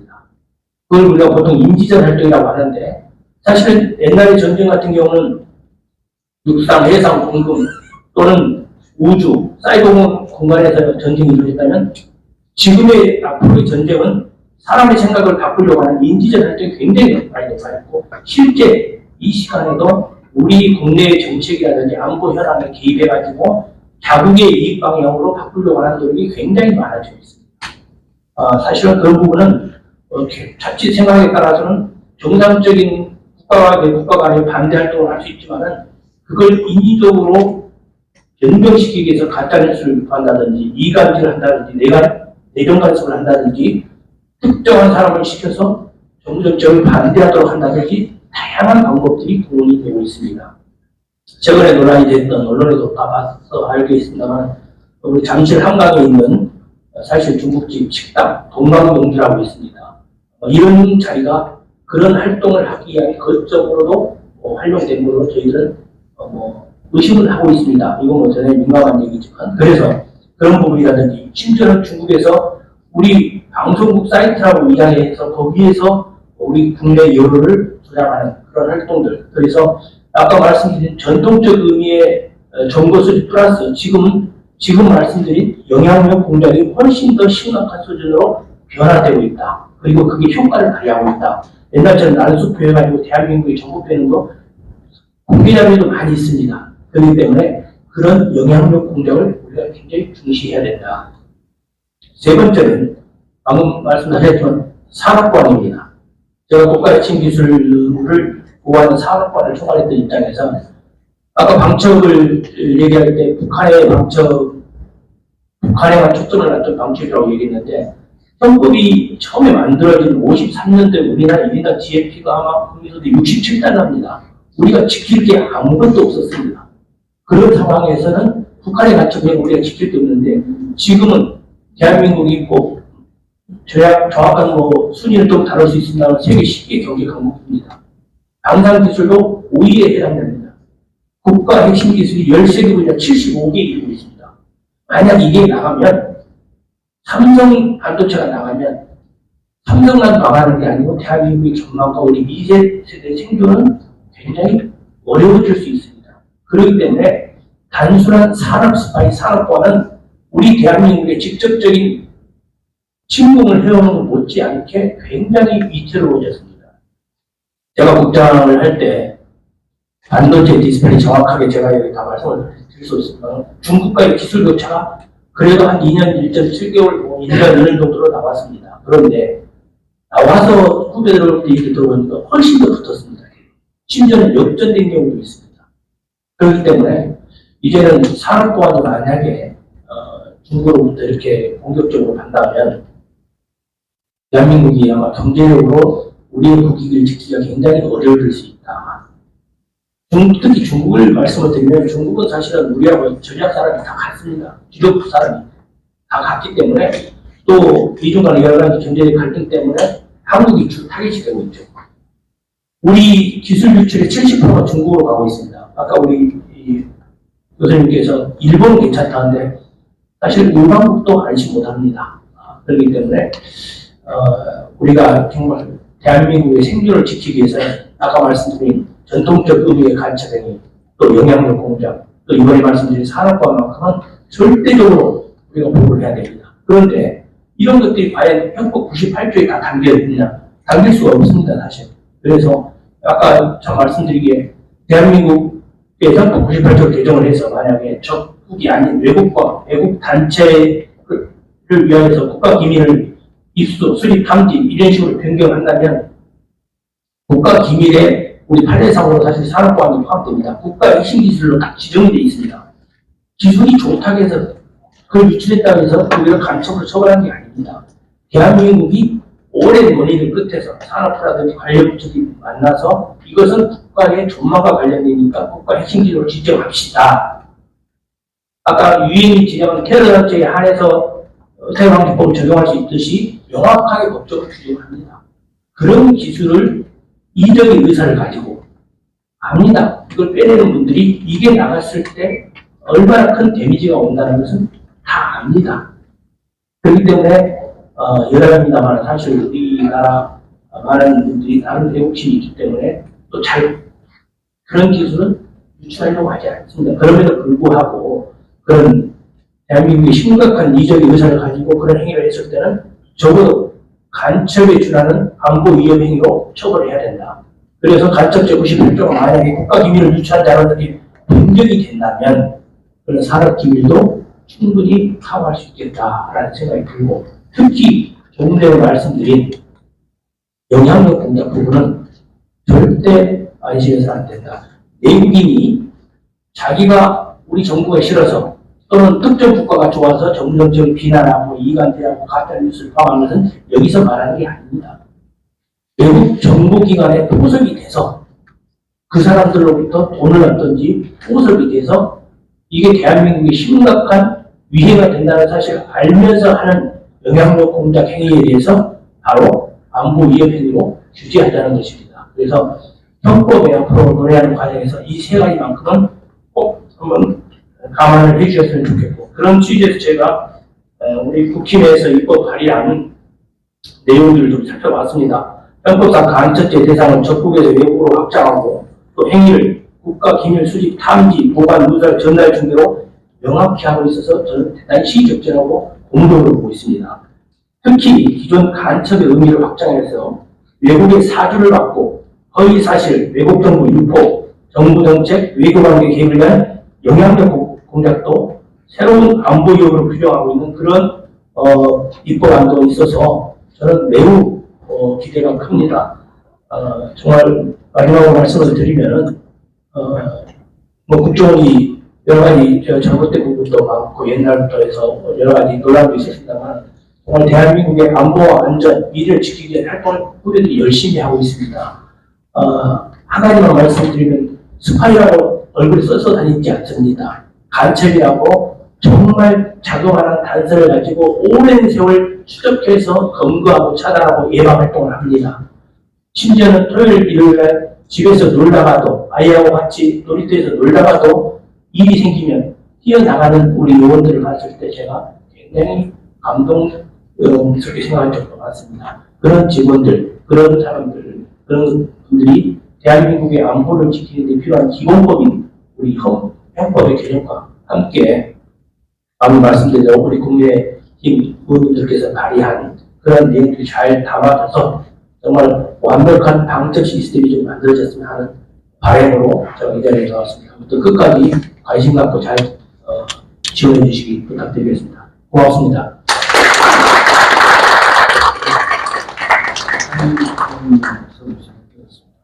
오랜 기간 동안 안보 실무 현장에서 느끼고 또 그와 관련하여서 정부 개정과 관련하여서 변화된 정보, 글로벌 정보 환경에서 새로운 인지적이나 능력적 공작이나 아니면 산업 스파이 공작 같은 것들도 헌법 98조의 개정에 포함시킬 수 있는 개념과 아마 강성기 의원 아니라 생각되는데 그런 의원 아닐까 생각합니다. 그런 의원을 포함해서 지금 토론을 해주셨습니다. 일단은 마이크를 토론자의 이야기를 발제자의 답변을 듣고 블로그는 그 다음으로 넘기겠습니다. 조금만 더 손 드신 분은 조금만 더 기다려주시면 예, 발제자의 이야기를 들어보겠습니다. 네. 원래 그 문제의식은 그때 한꺼번에도 이렇게 듣고 하려니까 기억나게 할 필요가 있어요. 디테일한 부분보다 일단 이용익님께서 좋은 말씀을 많이 해주셨는데 크게 두 가지 정도에 대한 문제를 가지고 계시는 것 같습니다. 일단 헌법에서 이렇게 반국가 단체를 추가할 경우에는 국가보안법이 오히려 쓸모없이 내버려서 폐지를 우려가 있지 않느냐 그런 말씀을 하셨는데 일단 그 아까도 말씀드렸지만 헌법이 법조와 형벌을 규정하고 있는 가장 뼈대가 되는 기본법입니다. 기본법이 존재한 다음에 특별형법이라는 것이 만들어지는 건데 뼈대가 탄탄하지 않은 상태에서 살이 붙는 것은 오히려 살이 금방 떨어져 나갈 그런 것은 생겼겠죠. 물론 원장님께서 말씀하신 취지는 잘 알고 있습니다. 국가보안법 자체가 과거부터 좀 종패 논의가 너무 첨예하게 대립이 되어 왔고 특별법이다 보니까 언제까지나 또 존속될 것이다. 장담을 또 못하는 것이기 때문에 원장님의 우려는 충분히 이해를 합니다. 법이 개정됨으로써 법이 의미가 없어서 폐지에 기름을 끼얹는 격이 될 수도 있지 않겠냐 그런 우려를 하고 계시는 것 같은데 일단 설사 당연히 뭐 이렇게 폐지되거나 그러지는 않을 것 같고 윤혜성 연구위원의 말씀처럼 설사 만약에 중간 논의가 너무 심하다 보니까 수법이 만약에 폐지된다면 그럼 그때는 어떻게 할 것이냐 그때는 또 탄탄한 또 이제 헌법 개정이 된다면 탄탄한 헌법이 존재했을 때 이것을 또 해결할 수 있기 때문에 국가 자체라는 표지를 추가하는 것은 우리 또 저는 큰 의미가 있다 생각이 됩니다. 그다음에 이제 산업기술 유출과 관련해서 매우 중요한 문제죠. 국가의 핵심 기술. 이번에 국가의 뭔가 경제 안보와 관련해가지고 경찰이 안 수가 없는데, 일단 이 국가 핵심 기술도 국가 기밀과의 어떤 관계냐? 국가 기밀, 그것도 유전 관계입니다. 국가 기밀이 가장 큰 넓은 개념이고, 산업 기술, 국가 핵심 기술 이런 것들이 다 국가 기밀의 범주 속에 다 포함이 되는 것입니다. 그래서 또 반복되는 얘기지만 헌법에서 말하는 국가 기밀은 정말 뼈대가 되는 그러한 표현인 거고, 또 산업기술유출방지법이라는 특별법이 존재를 합니다. 물론 거기서 처벌하는 이 형량은 간첩죄 형량하고는 또 많은 차이가 있기 때문에, 물론 형량의 차이 때문에 좀 문제는 좀 있을 수는 있지만, 어쨌든 그건 산업기술유출방지법의 그 형의 정비가 필요한 것이지, 간첩죄 규정에서 국가 핵심 기술이라는 표지를 반드시 넣을 필요는 없다. 국가 기밀로 얼마든지 포섭이 가능하다는 거죠. 쉽게 비유하자면 사각형이 있는데 사각형의 종류가 많지 않습니다. 정사각형, 마름형에 가면 다 사각형입니다. 요건이 추가돼가지고 새로운 형태의 이제 사각형이 있는 거죠. 그것처럼 산업기술이니 국가 핵심 기술이니 이런 것들 다 국가 기술, 국가 기밀의 일종이기 때문에 따로 이렇게 헌법 규정에 개정안에 추가할 필요는 그런 큰 실익은 없는 것으로 생각이 됩니다. 그다음에 윤호성 선임연구위원님께서는 많이 이제 테러와 관련된 그런 말씀을 해주셔가지고 새로운 것도 많이 알게 됐는데, 제가 이제 발제한 내용하고 크게 다름이 없는 것 같습니다. 저기서 박사님의 이제 말씀을 들으면서 뭐 지정되지 않은 그러한 비밀 같은 것들을 유출시켰을 때 처벌할 수 없는 문제들이 있지 않냐, 처벌의 이제 공백이라고 하셨는데, 물론 현행법상으로는 좀 문제가 생길 수는 있지만, 그건 이제 우리 헌법상에 이제 27조 불능기술 규정이라는 게 있는데요. 처벌될 수 없는, 그러니까 수단 또는 대상의 착오에 대해서 범죄가 성립할 수 없는 게 위험성이 있는 경우에는 기수가 아니고 미수라는 범죄 위험을 처벌합니다. 그래서 법의 공백은 있지만 아예 뭐 처벌할 수 있는 건 아니다. 처벌 가능성이 충분히 있는데, 수사기관에서 27조 적용을 하려는 생각을 많이들 좀 못하고 있는 것으로 보여져요. 그래서 수사기관뿐만 아니라 이제 공소 제기할 때 이제 검사님들께서 27조 규정을 유용하게 사용해 주시면 현실적으로 많은 의미가 있지 않나 생각합니다. 그 다음에 이제 마지막으로 유창룡 이제 전 국장님께서는 뭐 발제자 이상으로 좋은 말씀을 해주셨는데, 일단 말씀해주신 부분들은 뭐 일반인들은 잘 모르는 그런 내용들을 많이 해주심으로써 저도 좀 이 시간을 비롯해가지고 많은 지식이 좀 늘게 된 것 같습니다. 근데 일단 산업기술 유출 관련해서 국가 핵심 기술 그 부분에 대해서도 그 간첩죄 규정을 할 때 추가를 해주는 게 좋지 않겠나 그렇게 말씀을 해주셨는데, 이 부분도 똑같습니다. 반복드린 말씀이지만 헌법은 이제 기본법으로서 포섭할 수 있는 범주가 포함되기 때문에 국가기밀의 일종인 이상, 국가 핵심 기술도 국가기밀의 일종인 이상 헌법에다 추가할 필요는 실익은 없을 것 같습니다. 특별법으로서 산업기술 유출 방지법도 있고 산업기술 유출 방지법의 형량을 정비하는 것으로 해결할 수 있지 않을까 이렇게 생각합니다. 토론자분들의 말씀에 대한 피드백은 이 정도로 마치도록 하겠습니다. 예, 대체적으로 공감을 하면서 구체적인 부분에서 조금의 차이를 보이고 있습니다. 그렇지만 발제자는 아마 형법 제98조의 간첩죄를 마스터키로 생각하는 것 같아요. 마스터키만 잘 되면 모든 것이 해결될 수 있다고 하는데 조금 더 구체적인 부분에 대한 보완은 필요하지 않을까 사회적 입장에서 생각을 들어가고요. 일단 발제자와 토론자의 이야기 다 들었는데 플로어에서 질문이나 또는 토론할 예 어디에 계신가 이런 분이 잠깐 운영시위원 아, 예. 감사합니다. 멀리서 있어요. 감사합니다. 박지장미 총장님 설명 잘 듣고요. 우리 조장님께서 진행을 잘해서 이해를 도와드리겠습니다. 그런데 저희가 6월 25일 날 전쟁이 난 후에 성파선이 그루어지고요. 지금 말씀하신 대로 53년도에 이 헌법에 지정된 적국이라고 이렇게 표현하고 있습니다. 저희 베이비 시대에 태어난 저희들이 공무원 쪽에는 적국이라는 말은 써보지 않고 북이라고 이렇게 표현을 했습니다. 그 후로 북한이라고 표현을 하고 이렇게 했는데요. 저희 시대에서는 이 적국을 여기에서 이렇게 뺀다면은 우리 간첩 지금 유창준 토론장님께서 그러셨고 김재현 박사님께서 말씀하셨거든요.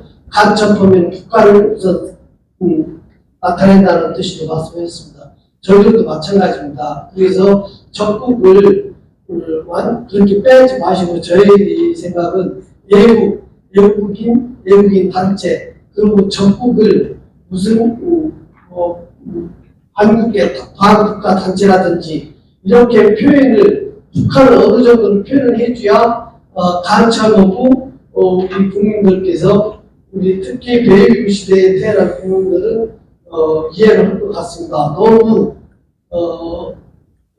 우리들이 생각하기에는 나간 것 같아가지고 그것을 좀 참고해 주시고 검토해 주시면 좋겠습니다. 예, 사랑하겠습니다.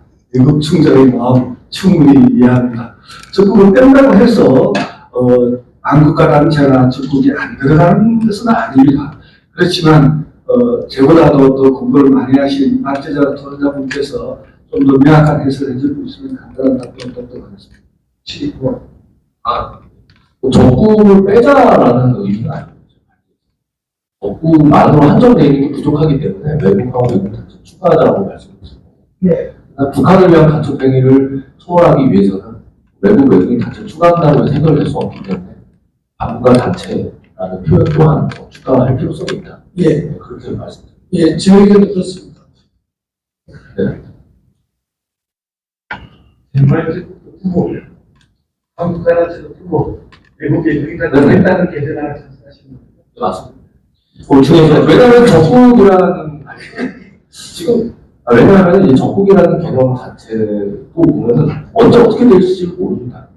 그렇기 때문에 상징적으로 하나 조금 생각이 그렇게 되면은 결국은 감정상 이론상으로는 그런 표현을 할 수 있을지 모르겠지만 제가 제일 모두에 이야기한 바로 지금은 연경시대의 정도상이 아니기 때문에 적국도 외국 하더라도 외국 안에 적국도 당연히 포함되는 것인데 상징적으로 적국을 두지 않은 의미이지 외국을 두자는 의미로 해석하는 것은 조금 갑자기 잘 나가다가 위로 빼가는 것이 아닌가 하는 생각이 들어갑니다. 어쨌든 이건 각자의 생각이기 때문에 제가 더 이상 사회자가 왈가왈부하지 않기 때문에 그 마음 충분히 이해하기 때문에 아니요 충분히 이해합니다. 예, 말 안 하셔도 그 마음은 정말로 우리나라를 사랑하고 우리나라 국민과 국익을 생각하는 마음을 충분히 이해하기 때문에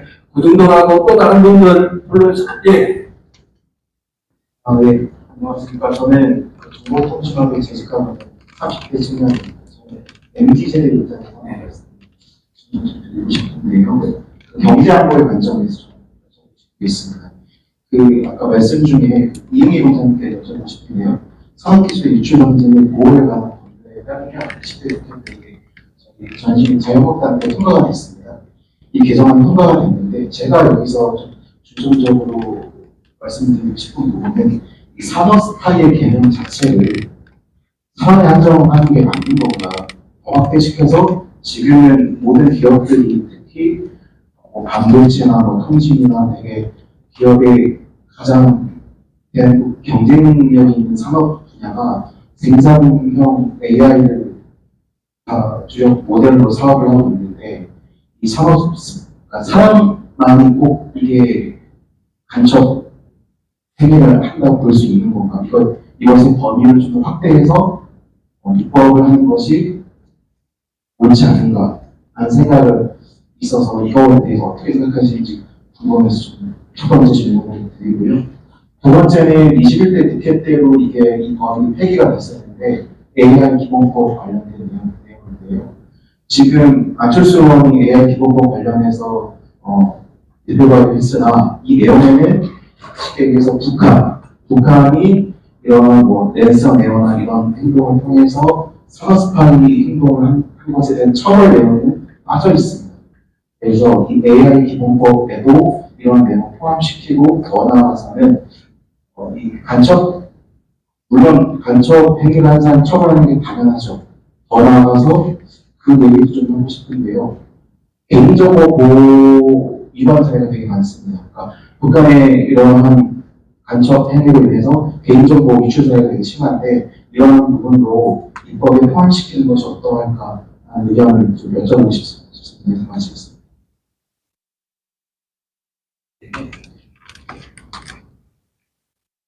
일단 제가 이제 경제안보 중요하고 경제는 필요하다 차원에서 말씀드렸습니다.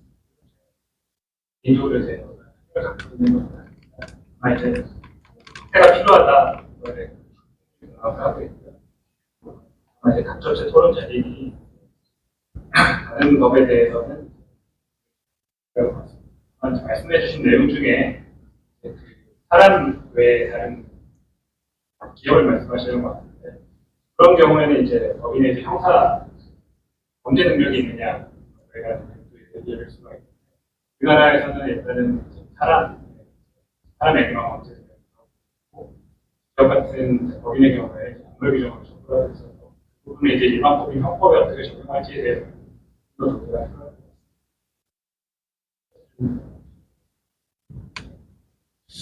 충분한 답변이 되었는지 감사합니다. 조금 이전하지 않았나 생각을 하는데 조금 더 이렇게 말씀하신 것처럼 산업 스파이 문제를 형법에 규율하는 문제는 좀 전에 발전님께서도 이제 잠깐 언급하면서 저하고 조금 교회를 달리한 부분이 사실 이 국가 기밀의 범주 내에 우리 판례상으로도 그렇고 산업 스파이, 산업 국가 핵심 기술이 포함되기 때문에 사실은 국가 기밀을 유출하는 행위로 명확히 규정하면 산업 스파이 문제는 형법상에 충분히 저는 보완이 된다, 담길 수 있다 이렇게 봅니다. 별도로 뭐 산업 스파이라는 말을 언급하지 않아도 충분히 국가가 중요하게 보호하고 관리할 필요가 있는 그런 법안이 외국이나 외국 단체로 유출된 경우에는 바로 형법으로 유일할 수 있고 또 한편에 지금 말씀하신 것처럼 개인정보 위반이라는 여러 가지 말씀을 많이 주셨는데 제 개인적인 생각은 사실 지난 정부에도 그렇고 그동안 형법을 굉장히 개정해야 되겠다는 개인적인 욕심도 많이 있었지만 못한 이유가 지나치게 우리 사회가 여러 가지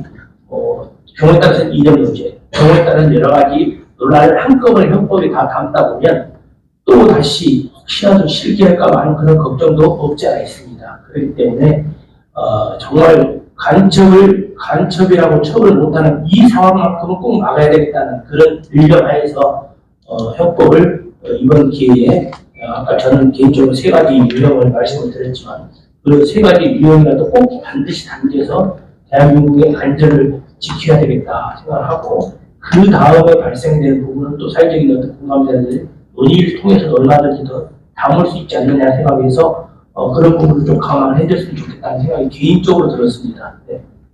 예, 감사합니다. 이제 시간이 질문 마지막 정비 시간에 질문하시지 않으시겠습니까?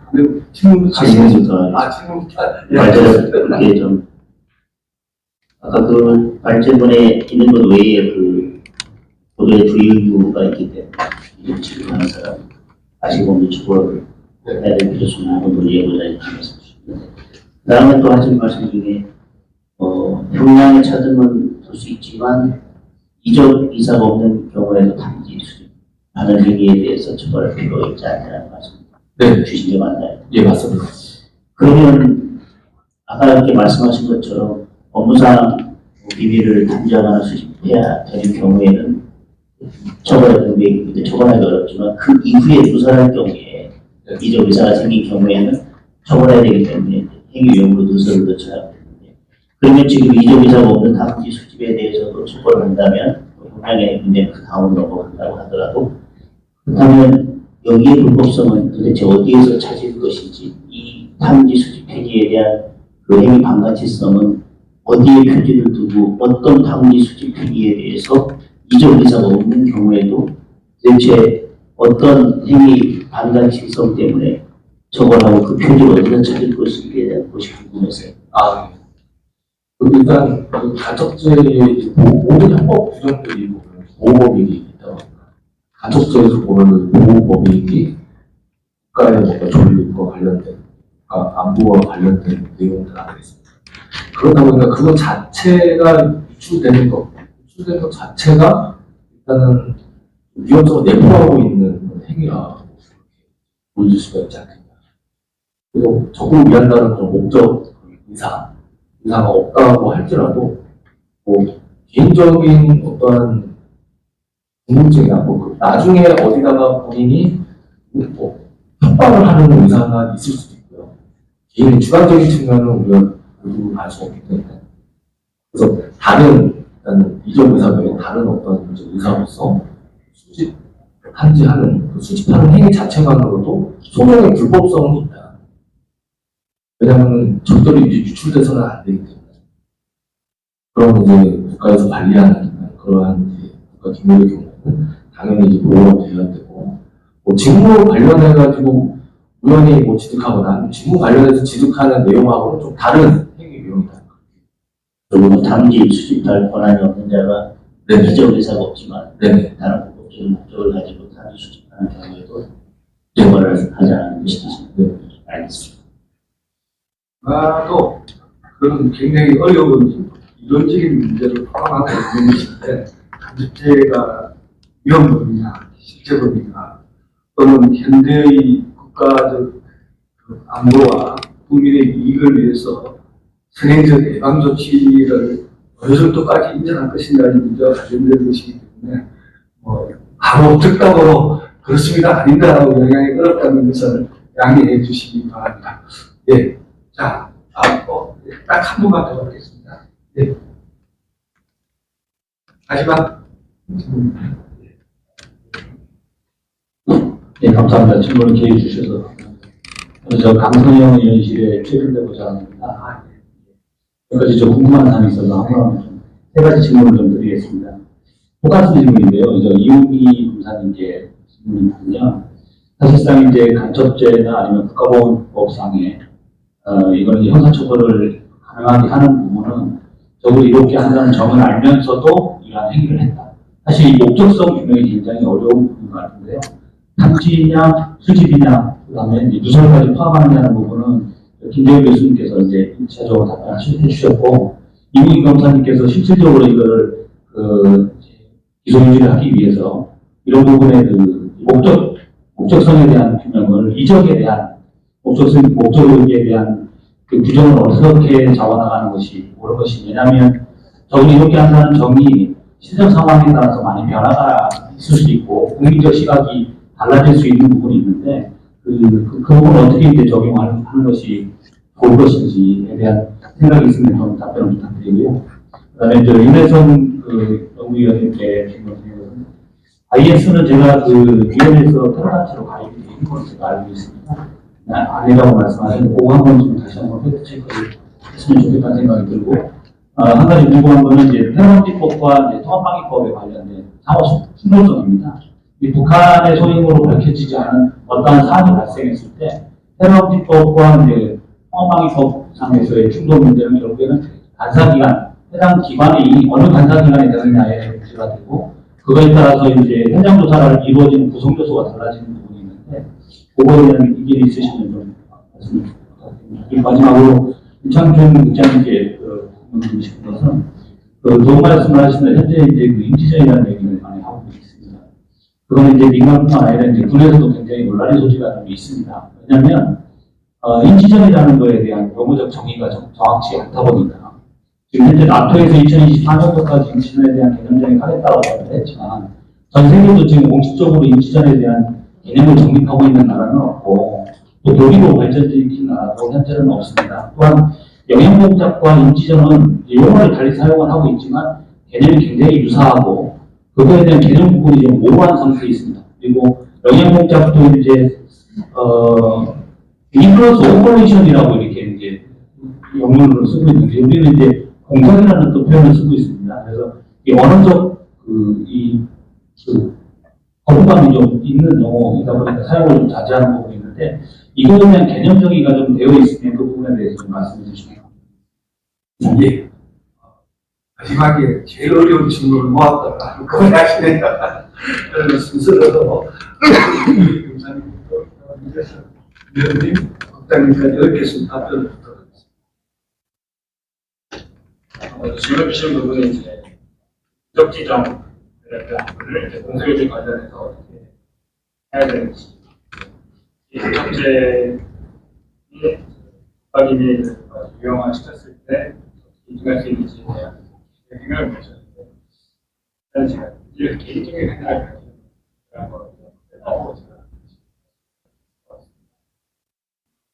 근데 이제 일단은 간첩죄 관련해서도 법원 판결문 같은 경우는 단순히 간접 행위를 한 것만을 얘기하는 것이 아니라 적국의 지령, 사주, 기타 여기서 여러 타의 국가 기밀을 수집하는 것을 적극하고 있습니다. 저는 이런 국의 지령, 사주, 기타 이런 것들이 입증이 되면 그에 따라서 행동을 하는 것이 이제 입증이 가능할 것으로 국가보안법상으로는 이제 국가의 존립안전이나 자유민주 주권을 위태롭게 하는 정말 안 되면서 법률제정인데 이건 예시하기 때문에 그래서 법률적인 문제도 책임내고 그런 이유가 제가 테러 전문가인데요. 이걸 얘기하면 굉장히 길어지는데요. 구체적으로 말하면요. 유엔에서 테러 단체를 지정하잖아요. 어떻게 지정할 수 있는지 아세요? 모르시죠? 굉장히 늦게 지정합니다. 그것도 미국, 영국, 다른 국가의 정보를 받아서 지정해요. 그래서 제가 연구할 때는 IS가 테러 지정국이 아니었어요. 재밌는 게요. IS라는 큰 단체가 있잖아요. 그 얘네들이 유엔의 테러, 영국, 미국의 테러에 대한 대응을 따돌리기 위해서 뿌리를 계속 내립니다. 피하는 거죠. 여기 보면 이제 SI라는 테러 단체죠. 뿌리는 아니겠습니다. 그럼 얘네들은 테러 단체인데 유엔에서 나중이겠죠. 얘네들은 테러 단체가 아니에요. 그런 게 굉장히 많아요. 그럼 중간에 얘네들은 파는 문제잖아요. 뿌리는 같은데 테러 단체가 아니에요. 그래서 제가 누리히 강조합니다. 벌써 꽤 오래됐는데 테러방지법 2조는 바꿔야 돼요. 외국과 같이. 우리나라 국조시에서 지정하든가 아니면 영국, 미국 얘네들이 제발 얘네에서 지정한 테러 단체를 받아들이죠. 유엔은 가장 느립니다. 그런 문제점이 있어요. 두 번째, 테러 통합방지법은요 국정하고 군하고요 대응하는 법이에요. 아시잖아요. 테러 방지법은요 예방법입니다. 그러니까 각 부처에 대한 기능과 역할을 부담한 법이에요. 그래서 제가 예전에 대검 공안 성과였죠. 공안 1과 테러 방지법 논의했을 때 쫓아갔었어요.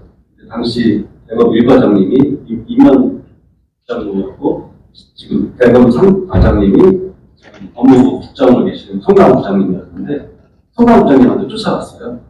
아니 검찰이 테러 방지법이 지금 필라버스티에서 난리 치는데 제가 테러 방지법을 보니까 검찰의 역할이 하나도 없습니다. 어떻게 된 겁니까? 테러 방지법 수정할 게 많습니다. 근데 그 논의가요 지금 끊겼어요. 전 정부 때 완전히 끊겼어요. 얘가 일단 교정좀 아시죠? 저는 테러 방지법에 대한 그 토론회가 아니기 때문에 그까지만 이야기를 듣고 더 필요하시면 뒤에 듣도록 하겠습니다. 자,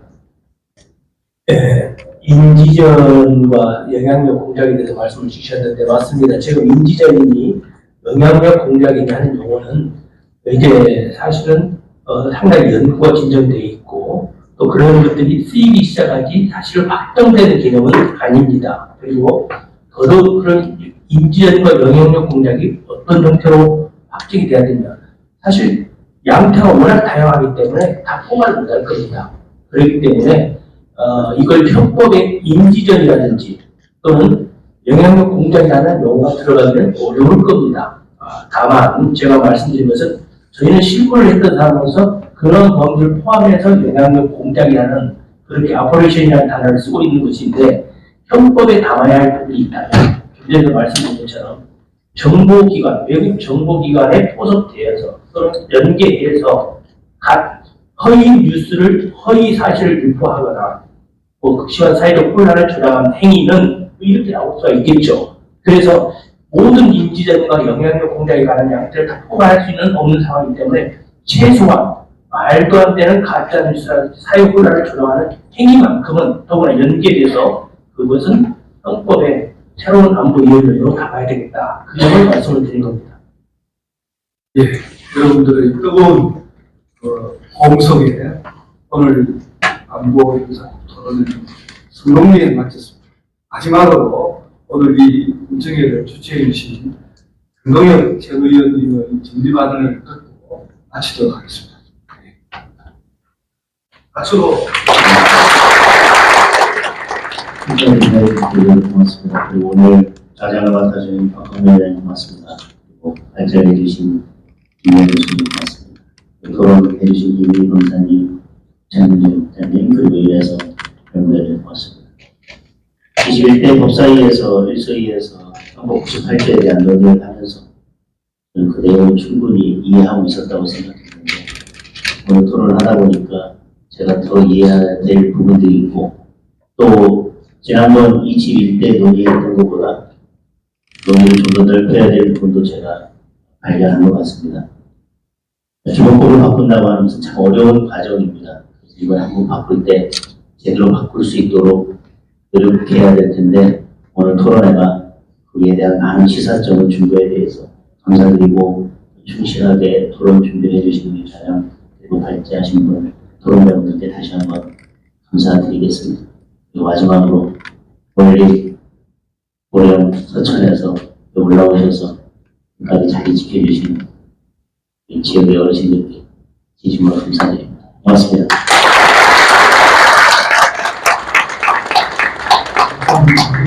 오늘 운정회를 모두 마치겠습니다.